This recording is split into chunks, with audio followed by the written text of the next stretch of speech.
அட பாவி, ஒருத்தன் போக இருந்தாங்க. நினைச்சேன், அதான் கெஸ் பண்ணேன், நைட் ஷோ தானே நல்லா இருக்கும். ஆமா, இந்த கிளாஸ்னால போகல. பாத்தீங்களா, இப்ப இருக்கணும் மரியாதை இல்ல, இப்ப இருக்கணும் அக்கறை.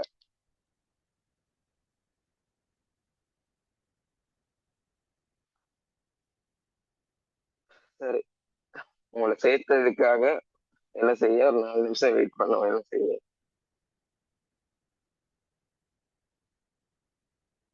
அவங்க போயிட்டு வந்துட்டாங்க. சரி, நீங்க உங்களோட நேம் திகாமணி தானே, உங்களோட அந்த நேம் போடுங்க. அட்டெண்டன்ஸ் மார்க் பண்ணும் போது எனக்கு கன்ஃபியூஸ் ஆகுது. அது உங்களோட வேற நேம் தானே, அதை ரீநேம் பண்ணுங்க, இல்லாட்டி பணத்தை எடுத்துடுங்க அப்ப.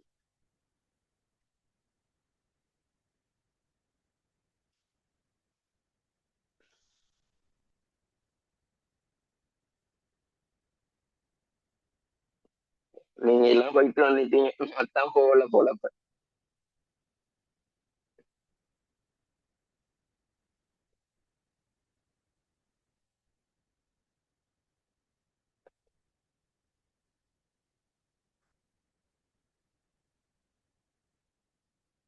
யாரெல்லாம் இப்ப படம் பார்த்தாச்சு? ஹேண்ட் ரைஸ் பண்ணுங்க. யாரெல்லாம் படம் பார்த்துட்டீங்க?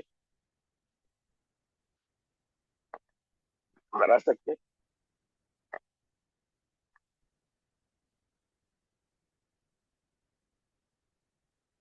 ஆளை பாரு, ஒரு ஆள் போகாதீங்க சார், கேஷ் வேஸ்ட் தான். ஏமா, ஏதோ தமிழ் சம்பந்தப்பட்ட நல்ல படம் தானே, இல்லையா? ஆளை பாரு,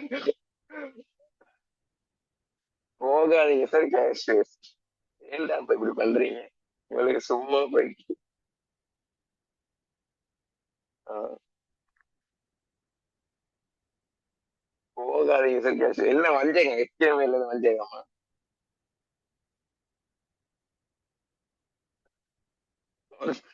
எந்த ஸ்கூல் ஸ்டூடெண்ட், ஸ்கூல்ல படிக்கிற ஒரு பொடி, எந்த ஸ்கூல் மேட் ஒருத்த அவன் என்னைய படம் பார்க்க கூப்பிடுறான், எப்படி ஆக்களா இருக்கு.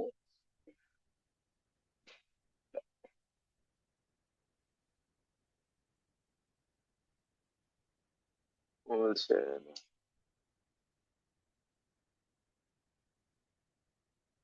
ஆமா சார். என்னது உங்களோட விஜயில படம் வராத 100 வீதம். ஆமா, ஒரு ஆள் 100க்கு 49 ரேட்டிங் கொடுக்கலும். ஐயோ,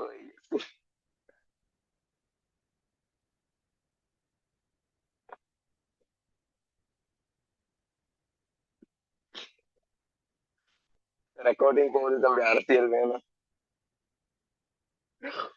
நினைச்சேன் எதிர்ச்சா எனக்கு விளங்கிட்டு விஜய் ஃபேன் போல. நான் அப்படியெல்லாம் இல்லை, எனக்கு விஜய் ஃபேன் இல்லை, எந்த ஒரு ஃபேனும் இல்லை. இல்ல, சில ஆக்டர்ஸ் மேல ஒரு ரெஸ்பெக்ட் இருக்கு, பர்டிகுலர் ஆக்டர்ஸ் மேல ரெஸ்பெக்ட் இருக்கு, அதை பத்தி சொல்ல விரும்பல சும்மா எல்லாத்துக்கு. அப்ப அவங்க மேல ரெஸ்பெக்ட் இருக்கு, ஒரு பிடிக்கும், அவங்கள ஃபேனுன்னு சொல்றதுக்குள்ள பிடிக்கும். மத்தபடி எந்த படம்னாலும் பார்ப்பேன், நல்லா இருந்துச்சுன்னா. இப்ப இந்த எஸ்கேட படம் கட்டாயம் பார்ப்பேன், அந்த எஸ்கேக்காக பாக்குறோம் இல்லையா, அந்த படத்துல கதைக்காக பார்ப்பேன். எப்படித்தான் நீ அந்த படத்தை வேணும்னு சொல்றீங்களோ தெரியும், அந்த ட்ரெயிலர்ல தென் தமிழுக்காக சேனை ஒன்று வேணும்னு சொன்னதுக்காகவே நான் அந்த படத்தை பார்க்கலான்னு இருக்கேன். நீங்க நீ இப்படி இருக்கீங்க. இப்ப இந்த ஜனம், இந்த அவரால் குட் ஸ்டோரி. சரி, இப்ப 10 ஆயிட்டோ தெரியும், நாங்க ஸ்டார்ட் பண்ணுவோம், 10 ஆயிட்டு. இப்ப நாங்க அக்கௌண்டிங் பாடத்துக்கு வருவோம், படத்துக்கு வருவோம். சரியா? சரி, இப்படி ஒரு ஒரு ஆள் மெசேஜ் போட்டு கேட்டிருந்தீங்க, தயவு செய்து அப்படி கேளுங்க, எதுவும் டவுட்ஸ் இருந்தா. ஒரு ஆளுக்கு கடன் கொடுத்தவரும் கடன் பட்டவரும் கன்ஃபியூஸ் ஆகலாம். அப்ப நான் அதுக்கான ஒரு எக்ஸாம்பிள சொல்லிட்டு உங்களுக்கு இதை ஸ்டார்ட் பண்றேன், சரியா? சொத்து சாமல் உரிமை சாக பொறுப்புல பதிகிறதுல, அதை தாண்டி அந்த உரிமை சாக பொறுப்புல பதிகிறதை தாண்டி ஒரு ஆளுக்கு கடன் பட்டார், கடன் கொடுத்தா டவுட்னு கேட்டுருந்தேன். ஸோ எனி டவுட் உங்களுக்கு எதுன்னா மெசேஜ் போட்டு கேளுங்க, அதை விட லேட்டா கேட்காம லைவ் கிளாஸ்லயே கேட்டுருங்க, அது உங்களுக்கு கிளியர் ஆகிடும். ஏன்னா நாங்க ஒரு ஒரு ஃப்ளோல போயிட்டு இருக்கோம், நிக்கல, அது ட்ரெயின் நிக்காது, ஒரு ஃப்ளோல போயிட்டு இருக்கோம், ஆனா மெதுவா தான் கூட்டிட்டு போறேன் அதுல. அப்ப போவோம், என்ன டவுட்னாலும் கேளுங்க, சரியா?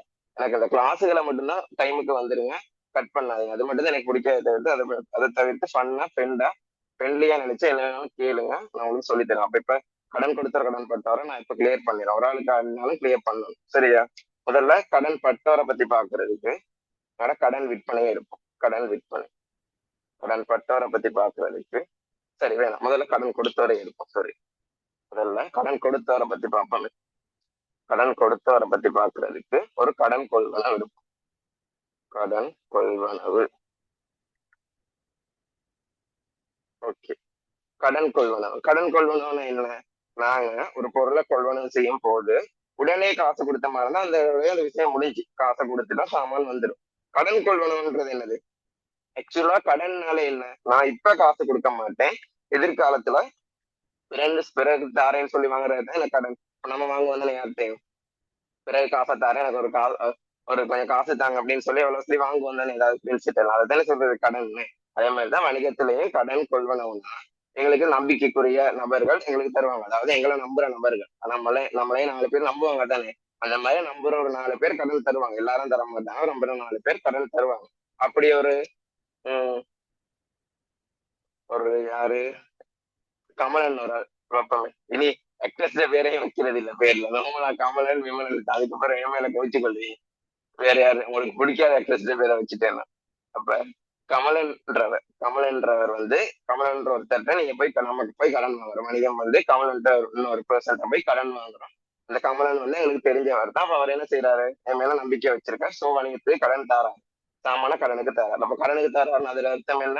நான் எதிர்காலத்துல அவருக்கு பிறகு காசை கொடுக்கணும். அப்ப ஒரு கடன் கொள்வனவு மேற்கொள்றேன், ஒரு லட்சம் பெறுமதியான பொருளை கடனுக்கு கொள்வனவு செய்யறேன். அப்ப 1 லட்சம் பெறுமதியான பொருள் நான் கொள்வனவு செய்யும் போது என்ன செய்யணும்? 1 லட்சம் பெறுமதியான காசை நான் அவருக்கு கொடுத்துருக்கணும். ஆனா இந்த இடத்துல இருக்கும், அந்த 1 லட்சம் பெறுமதியான காசை நான் கொடுப்பேன், பட் நிகழ்காலத்துல அந்த நேரத்துல நான் அதை கொடுக்கல, எதிர்காலத்துல எனக்கு அந்த காசு செட் ஆகல, ஓகே ஆகல, அரேஞ்ச் ஆகல, நான் என்ன செய்வேன்? கொடுப்பேன். இப்ப என்னோட கரண்டா கையில அந்த அளவுக்கு காசு இல்லாதனால குறித்த கமலில் தான் நான் ஒரு கடனுக்கு, காசு இல்லாதனாலன்னு சொல்ல முடியாது, கொஞ்சம் காசு என்ன செய்யணும், சும்மா ஒரு ப்ராக்டிக்கலா ஒரு நாலேஜுக்கு தெரிஞ்சுக்கோங்க.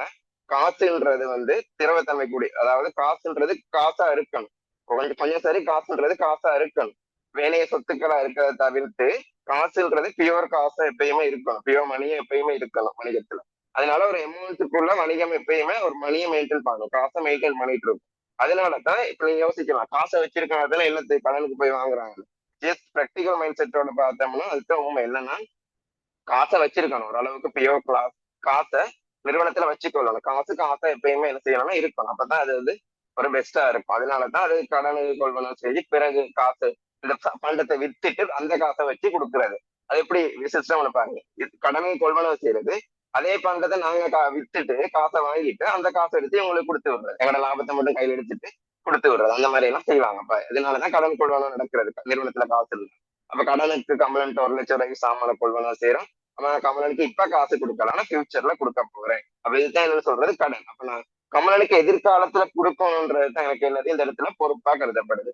அப்ப கமலன் இந்த இடத்துல வணிகத்துக்கு காசு தராரு. கமலன் தான் என்ன செய்யறாரு, வணிகத்துக்கு காசு தராரு. அப்ப நான் என்ன செய்யணும், அவருக்கு பிறகு அந்த காசை கொடுக்கணும். கமலன் எனக்கு வணிகத்துக்கு காசு தராரு, அப்ப நான் அந்த காசு அவருக்கு என்ன செய்யணும், பிறகு கொடுக்கணும். அது எப்ப கொடுக்கணும் என்னன்னு தெரியாது, ஒரு ரிஸ்க் ஆனது. அப்ப கடன் கொடுத்தார் ஒரு ரிஸ்கான விஷயம், பொறுப்பு. அதாவது நான் அவருக்கு எதிர்காலத்துல அந்த காசை கொடுப்பேன். அப்ப இப்ப கடனுக்கு கொள்வனவு செய்யும் போது 1 லட்சம் பெறுமதியான பொருள் நிறுவனத்துக்குள்ள வார காரணத்தினால சொத்துல என்ன செய்யும், 1 லட்சம் கூடும். சொத்துல 1 லட்சம் கூடும்.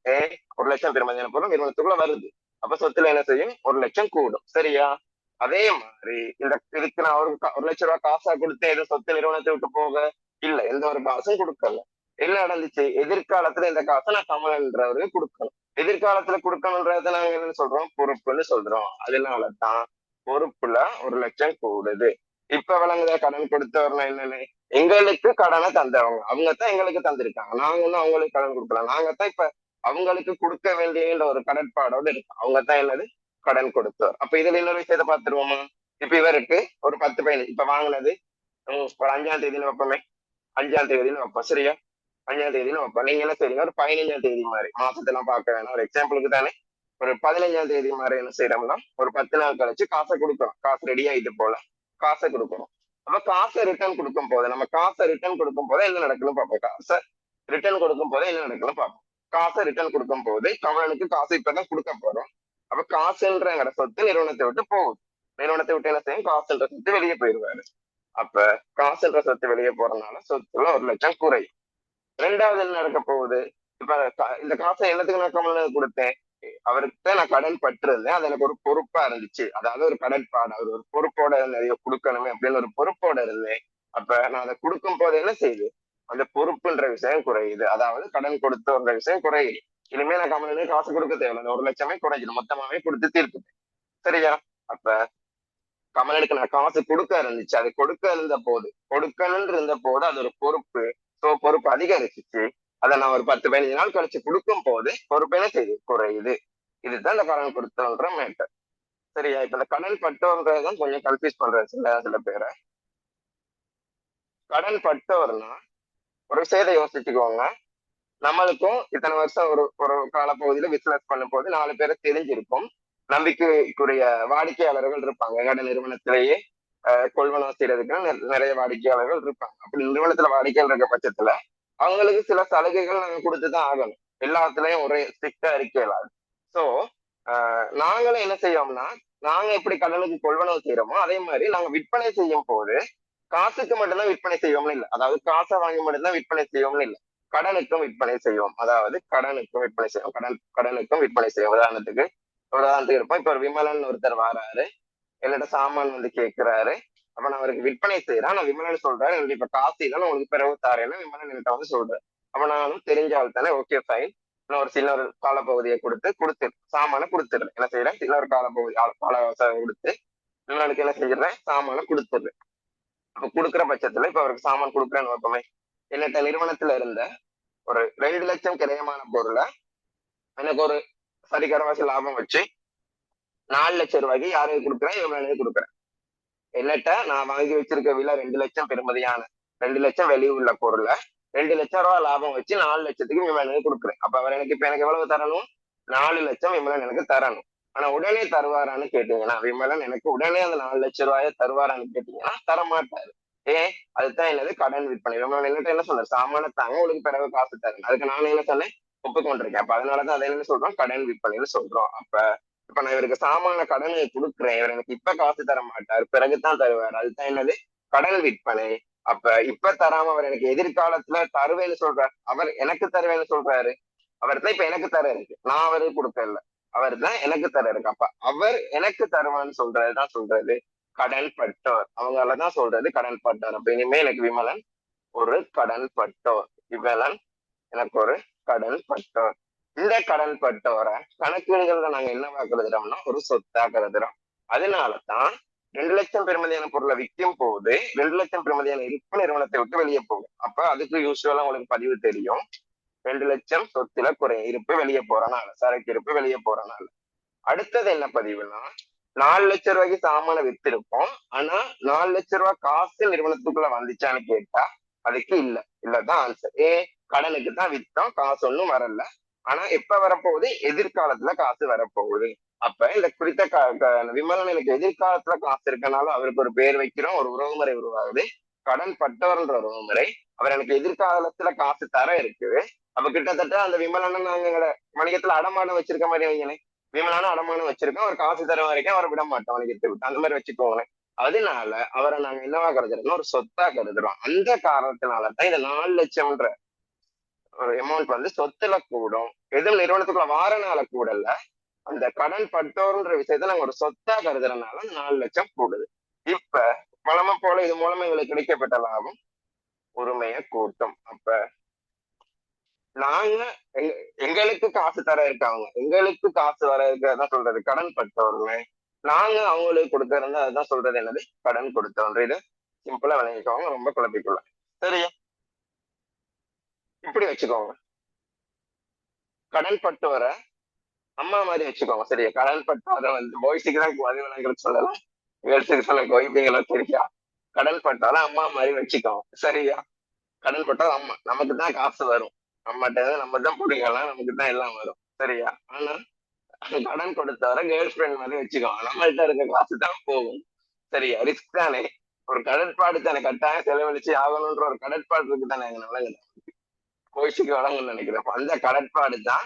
அப்படி என்ன எதுவும் கடற்பாடு எனக்கு இருக்கான்னு கேட்க, எனக்கு எந்த ஒரு கடற்பாடும் இல்லை. அதனால எந்த ஒரு பொறுப்புகள் எல்லாம் சந்தோஷமா தான் இருக்கேன். பட் சும்மா சொல்றேன், அது ஒரு கடற்பாடு தானே. அப்ப அந்த மாதிரி தான் அப்படி ஒரு விஷயத்த ஞாபகம் வச்சுக்கோ. சரியா? ஓகே. அப்ப இப்ப பாப்போம். இப்ப காசு செலுத்துறத பார்ப்போம். கடன்பட்டோர் காசு எங்களுக்கு தாரதை பார்ப்போம். இப்ப கடன்பட்டோர் காசு தாரதை பார்ப்போம். இந்த விஷயம் கடன் விற்பனை பார்த்தாச்சு. கடன்பட்டோர் காசு தாரதை பார்ப்போம். இப்ப இந்த நாங்க வித்தம் கடன்பட்டோர் அவர் எனக்கு காசு தாராருன்னு வச்சுக்கொள்வோமே. அவர் எனக்கு காசு தாராருன்னு வச்சுக்கொள்வோம். எவ்வளவு காசு தர இருக்கு? 4 லட்சம் ரூபாய் காசு தர இருக்குன்னு வைப்போம். முழுமையாவே தந்துட்டாருன்னு வைப்போமே. 4 லட்சம் ரூபாய் காசு தர இருக்கு, 4 லட்சத்தையும் தந்துட்டாருன்னு வைப்போம். இப்ப குறித்த கடன் போட்டால் நிறுவனத்துக்கு வராரு, சொல்றாரு அன்னைக்கு வாங்கினேன் கடனுக்கு சாமான், அதுக்கு நாங்க காசுன்னு சொல்றோம். அப்ப நான் வாங்குறேன், சந்தோஷமா வாங்குறேன். காசு கடனுக்கு கொடுத்த காசுக்கு கிடைக்குது, சாமான் காசு கிடைக்குது. கடனுக்கு தான் சாமான கொடுத்துருந்தேன், இப்ப காசு கிடைக்குது, சந்தோஷமா வாங்குறோம். இப்ப எங்களுக்கு காசு நிறுவனத்துக்குள்ள வருது. காசு என்பது சொத்து, ஆகவே சொத்துல 400 அதிகரிக்கும். அடுத்தது என்ன பதிவுன்னு கேட்டீங்கன்னா, ஒரு ஆள் கேட்டிருந்தால் இதுல பொறுப்புல தாக்க வருமானு கேட்டா அழகா யோசிக்கோங்க. பொறுப்புனா என்ன? நம்ம தான் அவங்களுக்கு கொடுக்க இருக்கும். அது பொறுப்புன்னு சொல்றது அதுதான், நமக்கு அவங்களுக்கு கொடுக்க இருக்கு. நான் சொன்னேன், கேர்ள் ஃபிரெண்ட் இருந்தா நம்ம தான் அவங்களுக்கு செலவழிக்க வேண்டி வரும். அந்த மாதிரி ஒரு மைண்ட் செட்ல வச்சுக்கோங்க. அப்ப நமக்கு தான் பிரச்சனை இருக்காங்க. அந்த மாதிரி பொறுப்புன்றது நம்ம செய்ய வேண்டியிருக்க விஷயம், நாங்க செய்ய வேண்டியிருக்கு, நாங்க கொடுக்க வேண்டியிருக்க விஷயம். அப்ப இது வந்து கடன்பட்டவர் அவர் எனக்கு தர வேண்டியிருக்க விஷயம். அப்ப அதுக்கும் பொறுப்புக்கும் எந்த ஒரு வகையிலுமே சம்மந்தம் இல்லை. இந்த இடத்துல எந்த ஒரு தாக்கமும் எந்த ஒரு சந்தர்ப்பத்திலே வராது. சரியா? அப்ப கடன்பட்டோர் எனக்கு தந்திருக்காரு. அப்ப அதுக்கு என்ன பதிவுன்னு கேட்டீங்கன்னா, உங்களுக்கு தெரியும் கடன்பட்டோர் எனக்கு தர இருக்கும் போது, கடன்பட்டோர் எனக்கு தர இருக்கும் போது அதை நீங்க என்னவா கருதி இருந்தீங்க? அவர் சொத்தா கருதி இருந்தீங்க. இப்ப அவர் தந்துட்டனால மறுபடியுமே அப்படி அவர் தர இருக்குன்னு நாங்க கருதையிலுமா? அவர் இவ்வளவு நேரம் எனக்கு தர இருந்துச்சு, அவர் கிட்டத்தட்ட அவர் அடமானம் வச்ச மாதிரி. அவர் எனக்கு தர இருந்தாலும் அவர் ஒரு சொத்தா கருதி வச்சிருந்தேன். இப்ப கேட்டாலும் அவர் எனக்கு தரணும் தானே, சொத்தா கருதி வச்சிருந்தேன். அவர் இப்ப நீ தர மாட்டார், தந்துட்டாருன்னா அப்ப என்ன செய்யும்? அந்த கடன் பட்டோர்ன்ற சொத்து குறையும். அதனாலதான் சொத்துல தீர்ப்பு குறையுது. அப்ப சொத்து குறையிறது காரணம் கடன்பட்டவர் ஒரு சொத்தா கருதி வச்சோம், அவர் இப்ப தந்துட்டனால இப்ப அந்த கடன் பட்டோர்ன்ற சொத்து குறையுது, அதனால சொத்து குறையுது. சொத்து கூடுறதுக்கு காரணம் அந்த கடன்பட்டவர் தந்தது காசு. காசு என்பது நிறுவனத்துக்குள்ள வந்து அது ஒரு சொத்து, அதனாலதான் சொத்து கூடுது. இவ்வளவுதான் விஷயம். பழகிட்டா இருக்குன்னா கடன்பட்டவர் கடன் கொடுத்த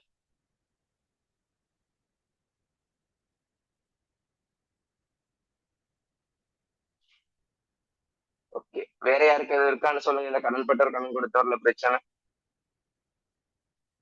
எனிபடி?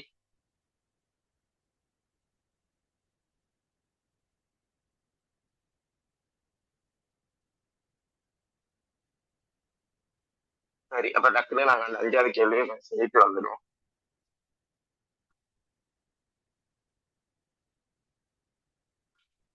யாருக்கும் வேற ஏதாவது டவுட் இருந்தாலும் கேட்டுருங்க, நான் சொல்லித்தரேன். 5வது கேள்வி தானே பார்க்கணும். யாராவது ஒரு ஆள் போட்டு விடுங்க. 5வது தானே? எஸ், நான் போட்டு விடுங்க. யாராவது ஒரு ஆள் கன்ஃபார்ம் ஆயிடும்.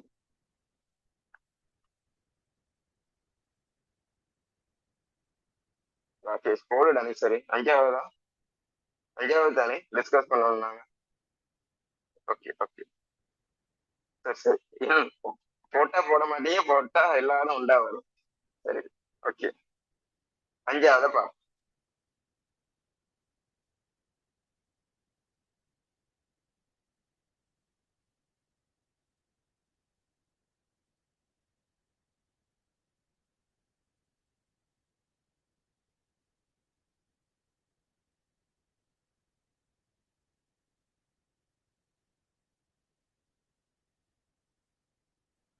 சரி, குகன் குகன் 4,50,000 காசினையும் 6 லட்சம் மோட்டார் வாகனத்தையும் 4,50,000 காசினையும் 6 லட்சம் மோட்டார் வாகனத்தையும் ஈடுபடுத்தினாராம். குகன் தான் வணிகத்தின் உரிமையாளர். வணிகத்துக்கு வந்து 4 லட்சம் ரூபாய், 4,50,000 காசையும் 6 லட்சம் மோட்டார் வாகனத்தையும் ஈடுபடுத்துற. முதல்ல காசு நிறுவனத்துக்குள்ள வந்திருக்கு தானே, அதுக்கான பதிவு. அப்ப 4,50,000 காசு வருது. காசு என்பது ஒரு சொத்து, ஆகவே சொத்துல 4,50,000 கூடும். சொத்துல 4,50,000 கூடும். காசு தரனால 4,50,000 சொத்துல கூடும். சரி, கூடிட்டா இப்ப அது என்னது? உரிமையாளர் ஏற்படுத்தின அதை நாங்க என்னன்னு சொல்லுவோம்? மூலதனம்னு சொல்றோம். மூலதனம் என்ன செய்யும்னு சொல்லி தந்திருக்கேன்? உரிமையை கூட்டும். அப்ப காசு போட்டதுக்கு உரிமை ஒரு 4,50,000 கூடிடுச்சு. சரி, இது என்னது? மூலதனம். சரி, அடுத்தது 6 லட்சம் மோட்டார் வாகனத்தையும் ஈடுபடுத்தினார். 6 லட்சம் மோட்டார் வாகனத்தை, 4,50,000 காசை மட்டும் ஈடுபடுத்தல, 6 லட்சம் மோட்டார் வாகனத்தையும் ஈடுபடுத்தி இருக்காரு. அப்ப 6 லட்சம் மோட்டார் வாகனத்தை ஈடுபடுத்தும் போது நிறுவனத்துக்குள்ள என்ன செய்யும்? மோட்டார் வாகனம் வரும். மோட்டார் வாகனம் என்பது என்ன? ஒரு சொத்து. அப்ப சொத்துல எவ்வளவு சொன்னேன் 6,00,000 கூடும். இதுவும் என்னது ஒரு மூலதனம். என்ன மூலதனம்? மோட்டார் வாகனத்தை எடுத்து மூலதனம். அப்ப அதுவும் என்ன செய்யும்? உரிமையை கூட்டும். அப்ப இத கொஞ்சம் வேற வேறையாவே பதிஞ்சுட்டு இப்ப உங்களுக்கு சமன்பாடு அது விரிவாக்கப்படும், இதுல பிரச்சனை இல்ல. இதை நீங்க சேர்த்தும் பதியணும், ஒரு மேன்மையில சேர்த்தும் பதியலாம். 450 + 600 சேர்த்தே பதியுங்க. உங்களுக்கு விளக்கத்துக்காக தான் போட்டேன். சேர்த்தே பதியலாம், இல்ல சேர்த்தே பதியுங்க பெட்டர். அப்ப இதுவும் ஒரு மூலதனம், உரிமையை கூட்டும். சரியா? இது விளங்கி இருக்கு, ஏதாவது கன்ஃபியூஷன் இருக்கான்னு நம்புறேன். ஓகே. இரண்டாவது, வணிக விஸ்தரிப்புக்காக 5,00,000 வங்கி கடன் பெற்றார். வணிக விஸ்தரிப்புக்காக என்ன செஞ்சாரு? 5,00,000 வங்கி கடன் பெற்றிருக்காரு. ஓகே. வணிகத்தை விரிவாக்குற நோக்கத்தோட, வணிகத்தை டெவலப் பண்ற நோக்கத்தோட ஒரு 5,00,000 ரூபாய் என்ன செய்யறாருன்னா வங்கி கடன் பெற்றிருக்காரு. சரியா? வங்கி கடன் பெறுறாரு. அப்ப வங்கியில இருந்து இப்ப எங்களுக்கு கடன் தொகை, கடன் வாங்கின அந்த காசு நிறுவனத்துக்குள்ள வருது. அப்ப இப்ப வங்கியில இருந்த காசு எங்களோட நிறுவனத்துக்குள்ள வரும் போது சொத்துல என்ன செய்யும்? 5,00,000 கூடும். காசு நிறுவனத்துக்குள்ள வராங்க. இந்த காசு எப்படி வந்துச்சு? ஒரு விற்பனை மூலமா வந்துச்சா, இல்லாட்டி மூலதன உரிமையாளர் போட்டு வந்துச்சா? இல்ல, வங்கியில கடன் வாங்கி வந்துச்சு. வங்கியில கடன் வாங்கின என்ன செய்யணும்?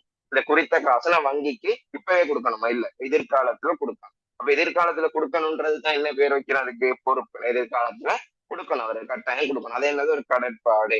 அதை நான் கொடுக்கும் போது என்ன செய்யும்? இந்த பணங்களை இழக்க வேண்டி வரும். அதுதான் என்னன்னு சொல்றோம்? பொறுப்புன்னு சொல்றோம். அப்ப வங்கி கடன் வரும் போது 5,00,000 பொறுப்புல கூடும். அந்த பொறுப்போட பெயர் தான் என்ன? வங்கி கடன். அந்த பொறுப்பின் பெயர் தான் வங்கி கடன். சரி. மூன்றாவது, 3,00,000 கிரயமான சரக்கிருப்புகளை உடன் காசுக்கு கொள்வனவு. மூன்றாவது, 3,00,000 கிரயமான சரக்குகளை உடனே காசுக்கு கொள்வனவு செய்யறோம். உடனே காசுக்கு கொள்வனவு செய்யறதுக்கு 3,00,000 பெறுமதியான சரக்கிருப்ப கொள்வனவு செய்யறோம். அப்ப 3,00,000 ரூபாய் காசை அந்த வியாபாரிகிட்ட கொடுத்துருக்கேன். அப்ப காசு 3,00,000 ரூபாய் நம்மளோட நிறுவனத்தை விட்டு போகுது. காசு என்பது ஒரு சொத்து. ஆகவே 3,00,000 ரூபாய் காசு போறதுனால சொத்துல 3,00,000 குறையும். ஏன்? போறதுனால. இப்ப இதற்கு சமனான, அந்த 3,00,000 ரூபாய் காசு கொடுத்ததுக்கு சமனான 3,00,000 பெறுமதியான சரக்கிருப்பு என்ன செய்து நிறுவனத்துக்குள்ள வருது. வியாபாரி அனுப்பி வச்சிருவா, நிறுவனத்துக்குள்ள சரக்கிருப்பு வருது. அப்ப சரக்கிருப்பு என்பது ஒரு சொத்து, அது நிறுவனத்துக்குள்ள வரனால திருப்பி 3,00,000 சொத்துல கூடும் சரக்கிருப்பு. ஓகே. சரி. 4வது, மின்சார கட்டணம் செலுத்தியது 5,000. மின்சார கட்டணம் செலுத்தி இருக்கோம். சரியா? கரண்ட் பில் செலுத்தி இருக்கோம். 5,000 ரூபாய் கரண்ட் பில் செலுத்தி இருக்கோம். அப்ப மின்சார கட்டணம் செலுத்தும் போது காசு என்ன செய்யும்? நிறுவனத்தை விட்டு வெளியே போகும். மின்சார கட்டணம் செலுத்தும் போது காசு என்பது நிறுவனத்தை விட்டு வெளியே போகும். காசு வெளியே போச்சுன்னா காசு என்னது? ஒரு சொத்து. காசு என்பது என்ன? ஒரு சொத்து. அப்ப சொத்துல என்ன செய்யும்னா 5,000 குறையும். சொத்துல 5,000 குறையும். காசு என்பது ஒரு சொத்து. சொத்துல 5,000 குறையும். ஓகே. காசு என்பது ஒரு சொத்து. சொத்துல 5,000 குறையும். மின்சார கட்டணம் செலுத்தும் போது 5,000 காசு வெளியே போகுது. ஆகவே காசு என்பது ஒரு சொத்து. சொத்துல 5,000 குறையும். மின்சார கட்டணம் என்பது என்னது? ஒரு செலவு. மின்சார கட்டணம் என்பது ஒரு வணிகத்தினுடைய செலவு. அது உங்களுக்கு பர்சனலா பார்த்தாலும் ஒரு செலவு தானே விளங்கும். அப்ப மின்சார கட்டணம் என்பது ஒரு வணிகத்தினுடைய செலவு. செலவு என்ன செய்யும்? உரிமையாண்மையை குறைக்கும். செலவே உரிமையாண்மையை குறைக்கும். எங்களுக்கு கிடைக்கும். நாங்க கொஞ்சம் சாமானம் வாங்கி ஒரு குறிப்பிட்ட லாபம் வச்சு விற்போம். சும்மா ஒரு மனசுல யோசிச்சுப்பாங்க. கொஞ்சம் சாமான ஒரு விலைக்கு வாங்கிட்டு ஒரு குறிப்பிட்ட லாபம் வச்சு விற்கிறோம். அப்ப அதுல கிடைக்கப்பெற லாபங்களை வச்சுதான் இந்த மாதிரி மின்சார செலவு, ஊழியர்களுக்கு சம்பளம், தொலைபேசி கட்டணம் எல்லாம் கட்டணும். அதெல்லாம் கட்டி முடிய மிச்சம் இருக்காதுதான் நாங்க எங்களுக்கு கிடைச்ச தேறிய லாபம். மிஞ்சி இருக்க லாபம்னு சொல்லலாம். அது உங்களுக்கு தேறிய லாபம் கணக்கீட்டு அடிப்படையில சொல்லலாம். அது என்னென்ன விளங்கும்? உங்களோட தமிழ் சும்மா நோமலை விளங்குற மாதிரி சொல்லணும்னா, நாங்க இந்த விற்பனை மூலமா பெற லாபங்களை வச்சுதான் என்ன செய்வோம்? எங்களால செலவுகளை செலுத்தி இதை மாதிரி இது பண்ண முடியும். அப்ப அதெல்லாம் செலுத்தி போக மிஞ்சி இருக்கிறதான் எங்களுக்கு கிடைக்கப்பெற்ற லாபம். அதனாலதான் செலவு எங்களோட உரிமையை குறைக்கும். உரிமையாளர்கள் உரிமையை குறைக்கும். ஓகே. 5வது, 5,00,000 கிரயமான சரக்கிருப்புகளை அமலனிடம் கடன் கொள்வனவு. 5,00,000 கிரயமான சரக்கிருப்புகளை என்ன செய்யறது? அமலன்ட்ட கடனுக்கு கொள்வனவு செய்யறோம். 5,00,000 கிரயமான சரக்கிருப்ப அமலன்ட்ட கடனுக்கு கொள்வனவு செய்யறோம். அப்ப சரக்கிருப்பு நிறுவனத்துக்குள்ள வருது. அமலன்ட்ட எங்கள்கிட்ட நிறுவனத்துக்குள்ள சரக்கிருப்பு வருது கொள்வனவு செய்யும் போது. அப்ப சரக்கிருப்பு நிறுவனத்துக்குள்ள வருதுன்னா சரக்கிருப்பு ஒரு சொத்து. ஆகவே சொத்து என்ன செய்யும்? 5,00,000 கூடும். பட் இதுக்கு நான் காசு இப்ப கொடுக்கணும் தானே. ஆனா கொடுத்தேன்னு கேட்டா இல்ல. அமலன்ட்ட கடனுக்கு கொள்வனவு செஞ்சிருக்கேன். அது கடன் சொல்லி இல்லாட்டியும் அமலன்னு பேர் குறிப்பிட்டு வந்தா, அதாவது ஏதாவது பேர் குறிப்பிட்டு கொள்வனவு வந்துச்சுன்னா அதனால கடன் அடிப்படையில தான் எடுக்கணும். சோ அப்ப 5 லட்சம் ரூபாய் சரக்கு இருப்பு நிறுவனத்துக்குள்ள வந்திருக்கு, அது கடன் அடிப்படையில். அப்ப நான் வரைக்கும் என்ன செய்யணும், ஃபியூச்சர்ல காசை கொடுக்கணும். அப்ப இப்ப நான் காசு கொடுத்திருக்க மாட்டேன், எதிர்காலத்துலதான் அப்ப அமலனுக்கு நான் காசு கொடுப்பேன். அப்ப இந்த இடத்துலதான் அமலன் யாரா மாறுறாரு, எனக்கு கடன் கொடுத்தவரா மாறுறாரு. கடனுக்கு சாமான கொடுத்திருக்காரு, அப்ப கடன் கொடுத்தவரா மாறுறாரு. அப்ப அமலனுக்கு நான் எதிர்காலத்துல காசு கொடுக்கணும், அதனால அது ஒரு பொறுப்பு. ஆகவே 5 லட்சம் பொறுப்புல பொறுப்பு என்பது என்ன பொறுப்புனா கடன் கொடுத்தவர் என்கிற பொறுப்பு.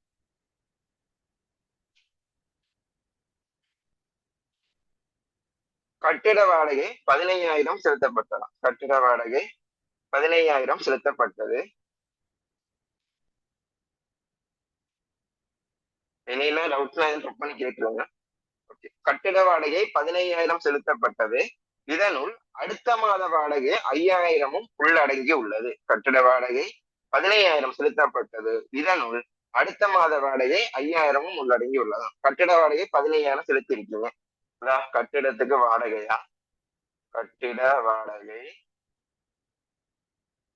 15,000 செலுத்தி இருக்கீங்க. இதனுள் 5,000 அடுத்த மாதத்துக்குரியதான். இப்ப அடுத்த மாதத்துக்குரியது இந்த மாதத்துக்குரிய கதையை பிறகு பார்ப்போம். 15,000 கட்டிட வாடகை நாங்க செலுத்தி இருக்கோம் தானே, செலுத்தி இருக்கோம் தானே. 15,000 கட்டிட வாடகை செலுத்தி இருக்கோம். அப்ப செலுத்தி இல்லாமல என்னது, காசு வெளியே போயிருக்கு. அப்ப கட்டிட வாடகை 15,000 செலுத்துவதற்கு காசு வெளியே போயிருக்கும்.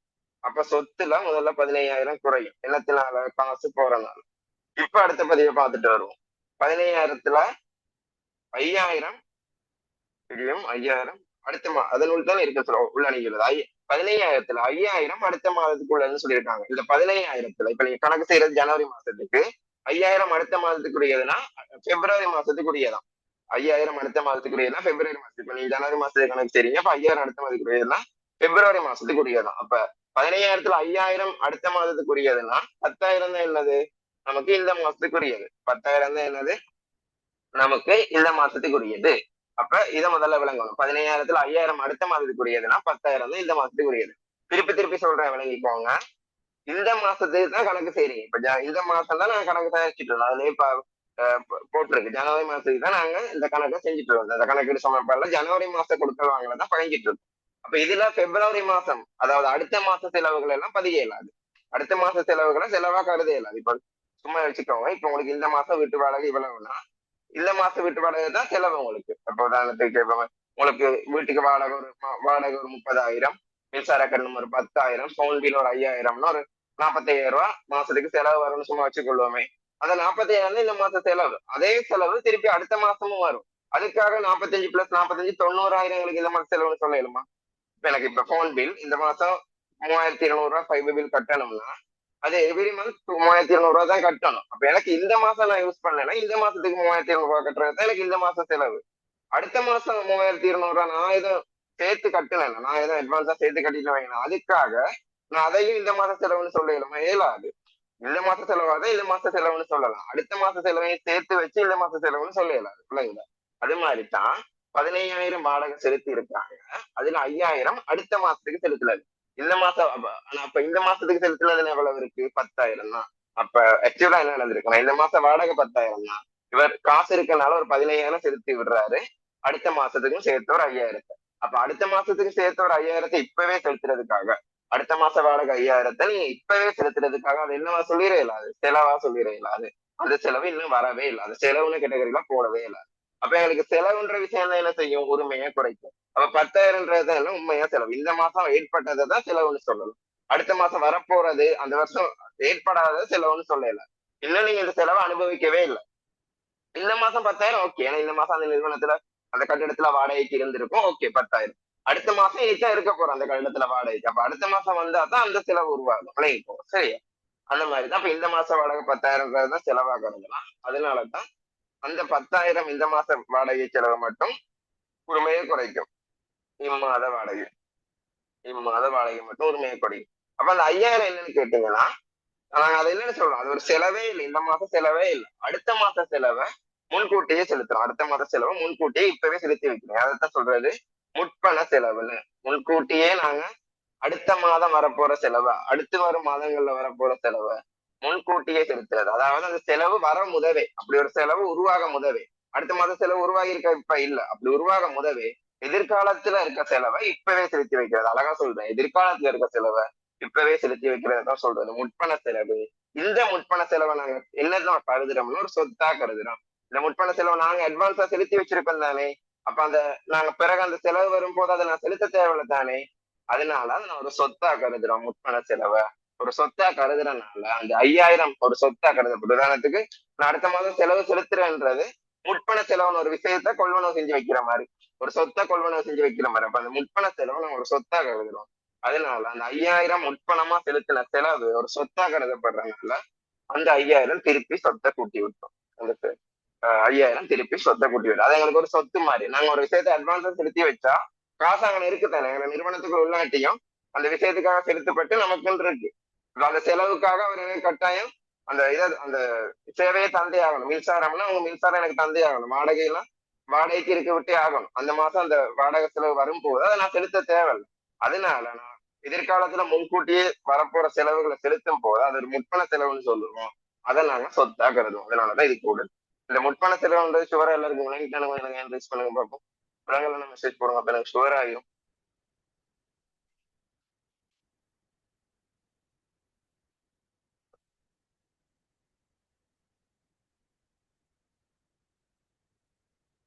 இருக்கீங்க தானே எல்லாம்?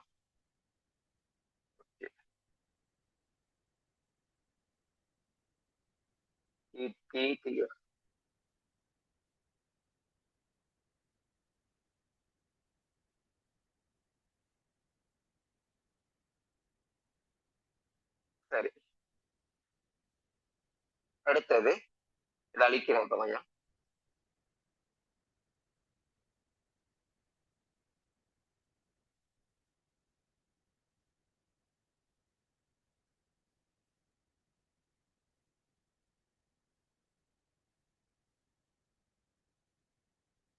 ஏழாவது,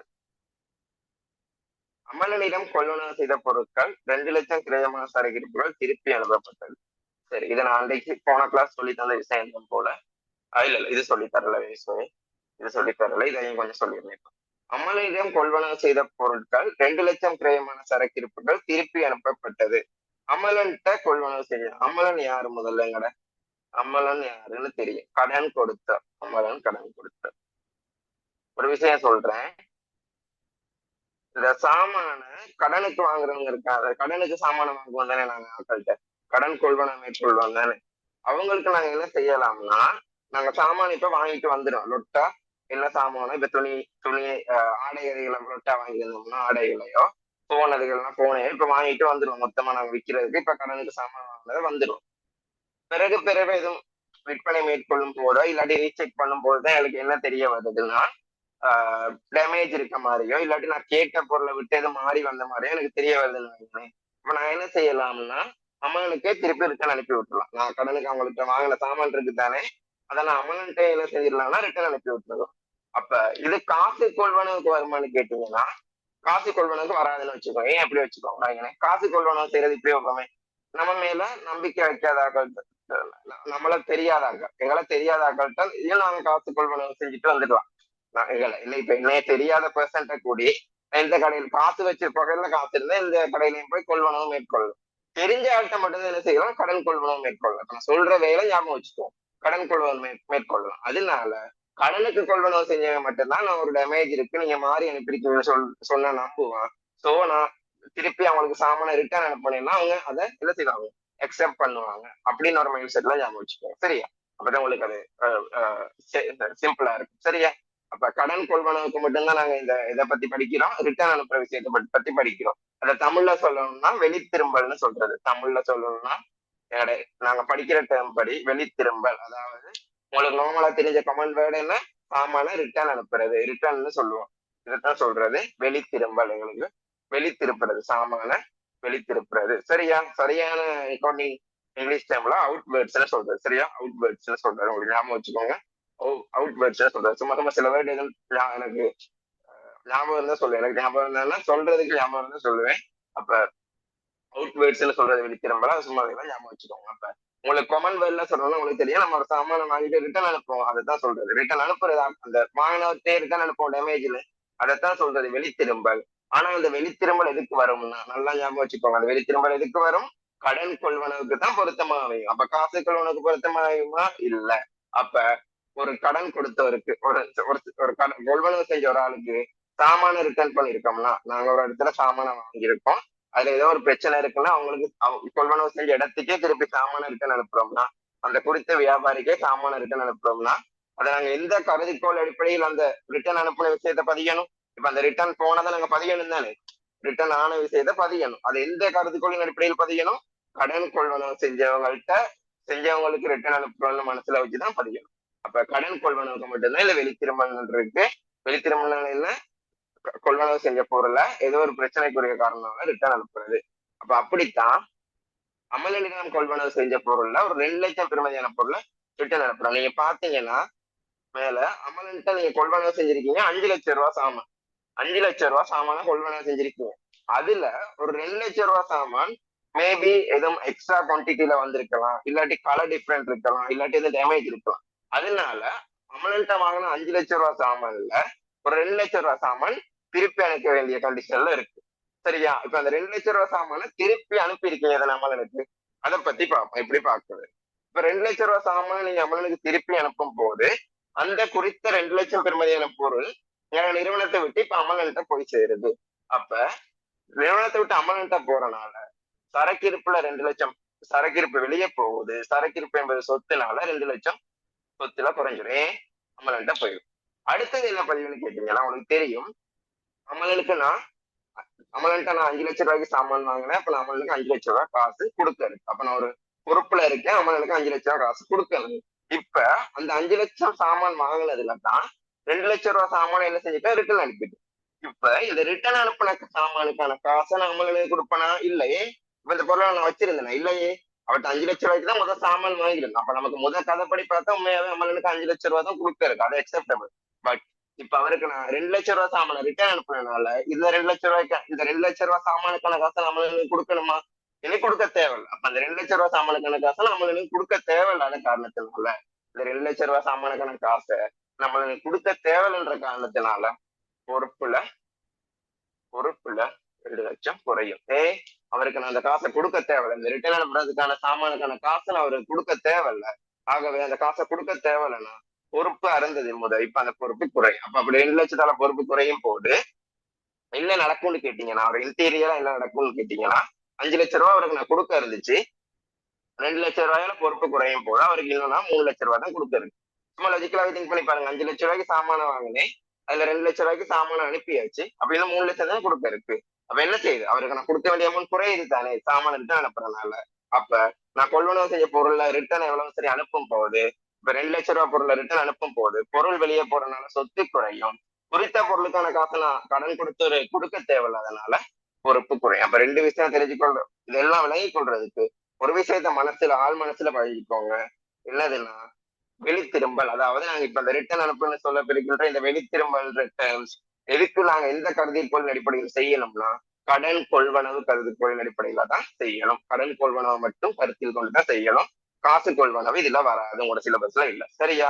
அதுக்கப்புறம் யோசிக்கிறது இல்ல, இது என்ன கொள்வனவு தெரியாது, அப்ப ரிட்டர்ன் அனுப்புனா அவருக்கு நான் திருப்பி காசு அவர் எனக்கு திருப்பி காசு தருவார் தானே. ஏன்னா இப்ப சாமான ரிட்டர்ன் கொடுத்தா திருப்பி காசு வாங்கலாம் தானே. அந்த மாதிரி எல்லாம் யோசிக்கலாப்பாதீங்க. காசு கொள்வனவுக்கு ரிட்டர்ன் இல்ல, கடன் கொள்வனவுக்கு தான் ரிட்டர்ன் இருக்குன்னு ஞாபகம் வச்சுக்கொண்டு இப்படி கருது கொள்ள பயந்தீங்கன்னா சரி. அப்ப வெளித்திரும்பல்னா என்ன? அது கடன் கொள்வனவுக்கு மட்டும்தான் பொருத்தமானது. இப்படித்தான் அதை பதியணும். இந்த 3 விஷயமும் கிளியரான தகவல் சொல்லுங்க எல்லாரும்.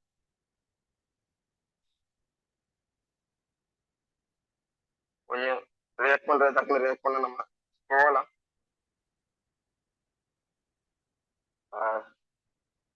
சரியான்றதுக்கு ரியாக்ட் பண்றதை விட அதுக்கும் ரியாக்ட் பண்ணுங்க கட்டாயம் ரைஸ் பண்ணி. எதுவும் விளங்கலைன்னா அது கட்டாயம் அவசரமா மெசேஜ்ல போட்டுருங்க. அப்படிதான் டக்குனு வந்துடும், நான் பார்த்து சொல்லிடுறேன். சரி, 8வது 3,00,000 தீர்க்க வேண்டிய கடனுக்காக 2,70,000 செலுத்தப்பட்டிருக்கோம். இப்ப கழிவு அவங்களா தந்தாங்க. இதை நாங்க பாருங்க, 3,00,000 ரூபாய் நீங்க ஒரு ஆளுக்கு கடன் கொடுக்க இருக்கான். கிட்டத்தட்ட இந்த அமலனை தான் சொல்ல வராங்க போல. 3 லட்சம் ரூபாய் ஒரு ஆளுக்கு நீங்க காசு கொடுக்க இருக்கான், கடன் தொகை கொடுக்க இருக்கான். அதுக்கு நீங்க 2,70,000 காசு கொடுத்துருக்கீங்க. 3 லட்சம் ரூபாய் ஒரு ஆளுக்கு கொடுக்க இருக்கிறதுக்கு, அந்த கடனை தீர்க்கிறதுக்கு அதுல அழகா குறிப்பிட்டு சொல்லியிருக்காங்க. அவங்க சொல்லாம நீங்க அப்படியே டிசைட் பண்ணக்கூடாது. அவங்க சொல்ல சும்மா ஒரு ஆளுக்கு 2,70,000 காசு செலுத்தப்பட்டதுக்கு நான் சொல்ற மாதிரி டிசைன் பண்ணக்கூடாது. அவங்க மென்ஷன் பண்ணி சொல்லியிருக்காங்க, இந்த 3 லட்சத்தை தீர்த்து கொள்றதுக்கு தான் 2,70,000 செலுத்திருக்குன்னு சொல்லியிருக்காங்க. அப்ப அப்படி சொன்னனாலதான் இப்ப இந்த விஷயம் பொருள். 3 லட்சத்தை தீர்க்கிறதுக்கு 2,70,000 செலுத்திருக்காங்கன்னா, 3 லட்சம் கடனை ஃபுல்லா முடிக்கிறதுக்கு 2,70,000 செலுத்திருக்காங்கன்னா, இந்த இடத்துல எனக்கு என்ன நடந்திருக்கு? 30,000 குடித்த கடன் கொடுத்தவர் எனக்கு கழிவு தந்திருக்காரு. அவருக்கு 3 லட்சம் கொடுக்க இருக்கிறதுக்கு எனக்கு ஒரு 30,000 கழிவு தந்திருக்காரு, எனக்கு கழிவு தந்திருக்காரு. அதனாலதான் 3 லட்சம் கடனை தீர்க்கிறதுக்கு 3 lakhs கடனை தீர்க்கிறதுக்கு எனக்கு 2,70,000 காசு செலுத்த முடிஞ்சுச்சு.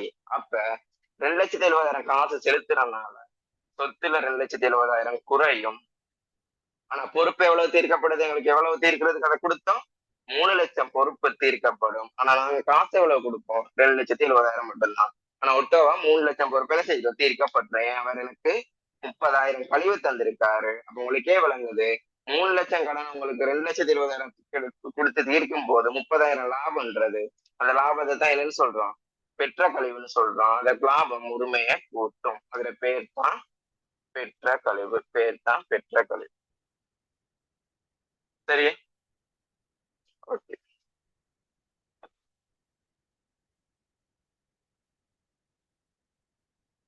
அடுத்தது இல்ல, 9வது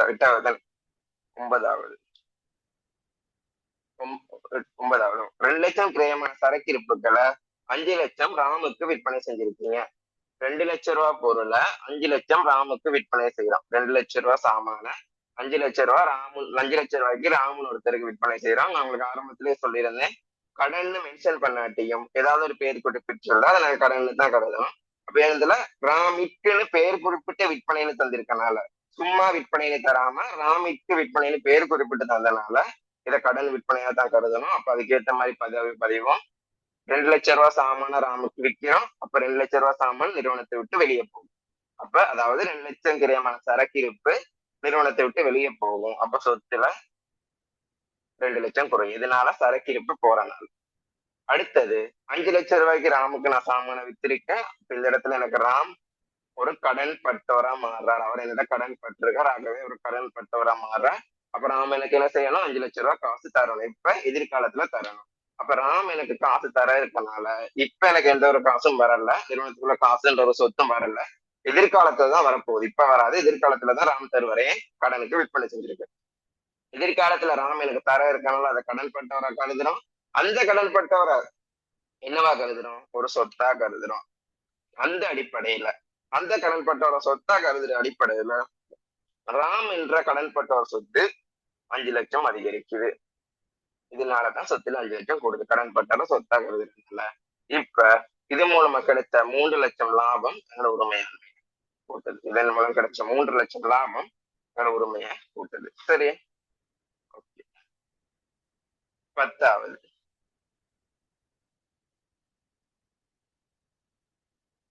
அடுத்த மாதம் பொருள் ஒன்றை கொள்வனவு செய்வதற்கு இம்மாதம் முற்பணமாக 10,000 செலுத்தினார். இதை கொஞ்சம் உங்களுக்கு இன்னும் தெளிவா விளையுங்கிறதுக்கு மாத்திக்கோங்க. 10வது கொடுக்கல் வாங்கல, 10வது கொடுக்கல் வாங்கல மாத்திக்கோங்க. வாடிக்கையாளர் ஒருவர்னு போட்டு கல்வி பண்ணீங்கன்னா சரி. 16/1/2025 வாடிக்கையாளர் ஒருவர், வாடிக்கையாளர் ஒருவர் அடுத்த மாதம் பொருள் ஒன்றை எங்களிடம் கொள்வனவு செய்வதற்கு இம்மாதம் 30,000 1 லட்சம் செலுத்தினாராம்.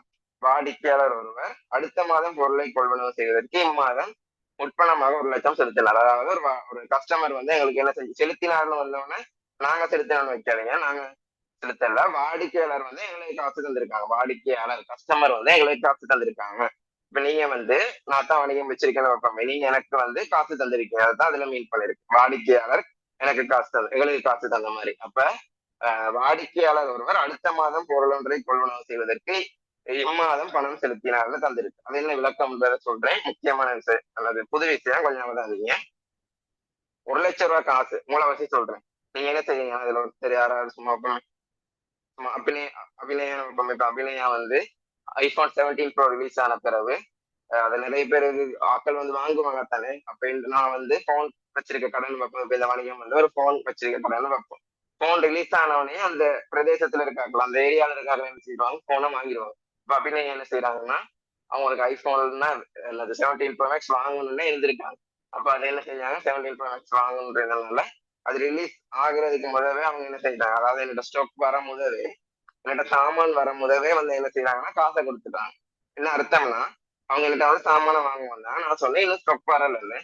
பட் என்ன பிரச்சனைனா, ஸ்டொக் வந்த பிறகு டக்குன்னு சாமானும் முடிஞ்சிடும், அது அவங்களுக்கு தெரியும். அப்ப அதை என்ன செய்யறாங்க, நான் சொன்னேன் அடுத்த மாசம் தான் சாமான் வரும், அடுத்த மாசம் தான் போன் வரும், நீங்க அடுத்த மாசமே வந்து சாமானும் வாங்குன்னு சொல்றேன். அப்ப அவங்க சொல்றாங்க, இல்ல எனக்கு எப்போ வந்தது போன் ஸ்டாக் பண்ணது, நீங்க முடிச்சிடல, வித்து முடிச்சிட்டீங்கன்னா கரெக்ட், அதனால இப்பவே நான் அட்வான்ஸ் கொடுத்து வைக்கிறேன், அந்த போனை எனக்குன்னு வச்சுக்கோங்க, அதுல ஒரு நீ வார போன்ஸ்ல ஒரு போனை எனக்குன்னு எடுத்து வைங்கன்னு சொல்றேன். அப்ப அதுதான் என்னன்னு சொல்றது, அட்வான்ஸ் கொடுக்குறேன்னு சொல்றேன். அது மாதிரி தான் எங்கள்கிட்ட ஒரு சாமான் ஸ்டாக் முடிஞ்சோ இல்லாட்டி ஏதாவது ஒரு பற்றாக்குறை காணப்படுறதுக்காக அடுத்த மாசம் இப்ப அந்த சாமான் வரும்போது, அப்ப அந்த சாமான் திருப்பியும் முடிஞ்சிடக்கூடாதுக்காக என்னோட வாடிக்கையாளர் என்ன செய்யறாரு, இந்த மாசமே அட்வான்ஸா செலுத்தி வைக்கிறார். அந்த அட்வான்ஸ்ன்ற விஷயம் உனக்கே தெரியும்னு நினைக்கிறேன், உங்களுக்கு விளங்கும்னு நினைக்கிறேன். ஒரு கடையில போய் எனக்கு ஒரு பொருள் தேவைன்னா அந்த சாமான் இல்லாட்டி நாங்க என்ன செய்வோம், இப்பவே அது முடியுதுன்னா டிமாண்ட் ஒன்று இருக்குன்னா என்ன செய்வோம், புக் பண்ணி வச்சிருவோம். நாங்க அடுத்த மாசம் காசை வச்சுக்கோங்க புக் பண்ணி வச்சிருவோம் தானே. அது மாதிரிதான் ஃபர்ஸ்ட் வாடிக்கையாளன் வந்து என்ன சாமான் வாங்குற வாடிக்கையாளன் அடுத்த மாசம் வாங்க போற சாமானுக்கு, அடுத்த மாசம் வாங்க போற சாமானுக்கு இப்பவே என்ன செஞ்சுட்டாரு, காசை கொடுத்து வச்சுட்டாரு. அப்ப அதுக்கு என்ன பதிவுன்னு கேட்டீங்கன்னா, இதைத்தான் சொல்றது முற்பண வருமானம். முற்பணமா வருமானத்தை ஈட்டிக் கொள்றான், முற்பண வருமானம். அட்வான்ஸா இன்கம் ஒன்றை பெற்றுக் கொள்றான், முற்பண வருமானம். ஆக்சுவலா இந்த வருமானம் நடக்கல. இப்ப நீங்க அவருக்கு சாமான வித்துட்டீங்களா, அப்ப அது மூலமா இந்த வருமானம் வந்துச்சு, சாமான வித்தது மூலமா வருமானம் வந்துச்சு இல்ல. அடுத்த மாசம் தான் அவருக்கு நீங்க சாமானையே கொடுக்க போறீங்க, அடுத்த மாசம் தான் என்ன செய்ய போறோம், அவருக்கு சாமானையே கொடுக்க போறோம். வாடிக்கையாளர் ஒருவர் அடுத்த மாதம் எங்கள்கிட்ட கொள்வனவு செய்யறதுக்காக இந்த மாதமே காசு கொடுத்திருக்காரு, அதாவது அடுத்த மாதம் நான் வாடிக்கையாளருக்கு சாமான விற்கிறதுக்காக இந்த மாசமே காசு வாங்கியிருக்கேன். அப்ப இப்ப இந்த மாசம் நான் சாமான விற்கல, அப்ப எந்த ஒரு வருமானத்தையும் பெறல. அப்ப எப்படி இந்த காசு வந்துச்சு, அடுத்த மாசம் சாமான விற்க போறதுக்கு இப்பவே முன்கூட்டி வாங்குறேன். இதைத்தான் சொல்றது முற்பண வருமானம்னு சொல்றது. இதுக்கு பேர் முற்பண வருமானம். அப்ப இது எப்படி பதிகிறேன்னு கேட்டீங்கன்னா, இப்ப அவர் எனக்கு நோமலா வச்சுக்கோங்க, காசு தந்திருக்காரு தானே, 1 லட்ச ரூபாய் காசை இந்த மாசம் தானே அதை தந்திருக்காரு, காசு இந்த மாசம் தானே வந்திருக்கு. அப்ப காசு நிறுவனத்துக்குள்ள வந்தனால சொத்துல எப்படியும் 1 லட்சம் கூடிடும், 1 லட்சம் தான். சொத்துல 1 லட்சம் கூடிடும். அப்ப காசுன்ற சொத்து 1 லட்சம் கூடிடும், காசு தான். அடுத்த பதிவு தான் விஷயத்தை விளங்கி கொள்ளணும். உங்களுக்கு தெரியும், அடுத்த மாசம் சாமான விற்கிறதுக்கு தான் இந்த மாசமே நீங்க காசு வாங்குறீங்க. அப்ப உண்மையாவே இப்ப நீங்க எந்த ஒரு வருமானத்தையும் உழைக்கல, இவ்வளவு கிரயமான பொருளை இவ்வளவு லாபம் வச்சு வித்து ஏதாவது எந்த ஒரு வருமானத்தையும் நீங்க என்ன செய்யல, ஈட்டிக் கொள்ளல. அடுத்த மாசம் தான் சாமானே விற்க போறீங்க, வருமானமே உழைக்கப்படல. அப்ப அவர் இப்ப உங்களுக்கு முன்கூட்டியே காசை செலுத்தி இருக்காரு. இப்ப உங்களுக்கு என்ன ஒரு ஏற்படுதுன்னா, ஒரு பொறுப்பு உருவாகுது. அடுத்த மாசம் வரும்போது அவருக்கு நீங்க அந்த சாமான கொடுக்கணும். இப்ப உங்களுக்கு அடுத்த மாசம் சாமான உங்கள்கிட்ட வாங்குறதுக்கு இப்பவே காசு தந்துட்டு போறாங்கன்னா, அடுத்த மாசம் சாமான அடுத்த மாசம் வரும்போது அந்த வாங்கின காசுக்கு நாங்க சாமான கொடுக்கணும். அப்ப அப்ப எனக்கு அந்த வாடிக்கையாளர் அடுத்த மாசம் சாமான வாங்குறதுக்கு இந்த மாசமே காசு தந்துட்டு போயிட்டாரு, அடுத்த நெக்ஸ்ட் மந்த் சாமான வாங்க இந்த மாசமே காசு தந்துட்டு போயிட்டாரு. அப்ப நான் கட்டாயம் என்ன செய்யணும், அடுத்த மாசம் அதுக்கான காசை கொடுத்தே சாமான கொடுத்தே ஆகணும். அப்ப அவருக்கு நான் இப்ப சாமானை வித்தே ஆகணுன்ற ஒரு கடற்பாடுல இருக்கேன், அந்த சாமான ஒரு கொடுக்கணுன்ற ஒரு பொறுப்புல இருக்கேன். அப்ப இந்த முற்பண வருமானம், இப்ப நான் முற்பணமா பெற்ற வருமானம், அட்வான்ஸா வாங்கியிருக்கேன் எனக்கு காசு, அதான் சொல்றது முற்பணமா பெற்ற வருமானம்னு. அப்ப இந்த முற்பண வருமானம் என்பது ஒரு பொறுப்பு. நான் அவருக்கு அந்த சாமான வாங்கின காசுக்கு சாமானை இன்னும் நான் கொடுக்கவே இல்லை, அடுத்த மாசம் தான் கொடுக்க போறேன். உங்களுக்கு விளங்குது இந்த இடத்துல, இப்ப சாமானை போச்சுன்னு சொன்னா நான் இல்லை, ஏன்னா அடுத்த மாசம் தான் சாமானையே கொடுக்க போறோம். அவருக்கு அதுக்கு தான் அவர் முன்கூட்டியே காசு கொடுத்த. அப்ப காசு சொத்துக்குள்ள வரனாலதான் சொத்து கூடிச்சு. மற்றபடி பாருங்க, சரக்கு இருப்பு ஒண்ணும் போகலையே, சரக்கு இருப்பு போக போறது அடுத்த மாசம். அப்ப அதை அடுத்த மாசம் அவருக்கு சரக்கு இருப்பை கொடுக்கணும். அதுதான் சொல்றது ஒரு பொறுப்புன்னு. அதனால பொறுப்புல 1 லட்சம் கூடும். ஆனா அந்த பொறுப்புட பேரை தான் சொல்றது முற்பண வருமானம், முற்பண வருமானம். கதை விளங்கிச்ச விஷயம் விளங்குது உங்களுக்கு? Please response.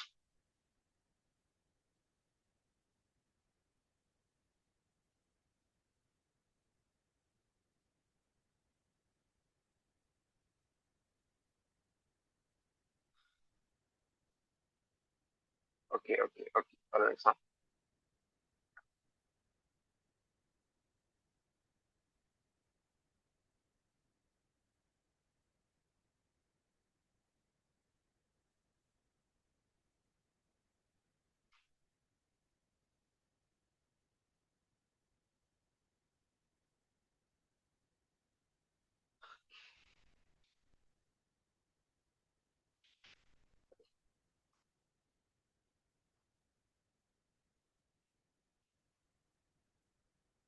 என்ன ஓகே மெசேஜ் ஒன்று வரல.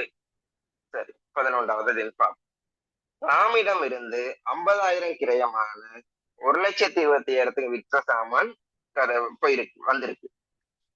டக்குனு ஒரு நாளைக்கு 2 கேள்வி செய்யறது சரி வராது. டக்குன்னு சொல்லல. 6வது கேள்வி கொஞ்சம் டைம் குறையத்தான் தருவேன் போல. சரியா, இப்ப விஷயத்தை இதெல்லாம் கிளியரா சொல்லிடணும், வேற வழி இல்லை. சரியா, இப்ப இந்த விஷயத்த பார்க்கும்போது உட்திரும்பல் என்னன்னு பார்ப்போம். அதான் அன்றைக்கு போன கிளாஸ் கொஞ்சம் சொல்லிட்டு விட்டேன், எப்படி விளைவிச்சல தெரியல. இது திருப்பி திருப்பி இதுகளை கொஞ்சம் சொல்றது பெட்டர். உட்திரும்பல்னா என்னன்னு பார்ப்போம். பார்த்தது வெளித்திரும்பல். உட்திரும்பலுக்கு வெளித்திரும்பலுக்கு கன்ஃபியூஷன் வரக்கூடாது. வெளித்திரும்பல்னா என்ன? வெளியே போறது. வெளித்திரும்பல்னா வெளியே போறது. நாங்கத்தான் வெளியே சாமான் அனுப்புறோம். அப்ப வெளியே நாங்க சாமான் அனுப்புறோம்னா என்னது? நாங்க கொள்வனம் செய்யவங்கள்ட்ட தானே சாமான் அனுப்புவோம். அப்ப வெளித்திரும்பல்ல எந்த ஒரு கன்ஃபியூஷன் வரப்போகுது, அதுலயே இருக்க வெளியே போகுது.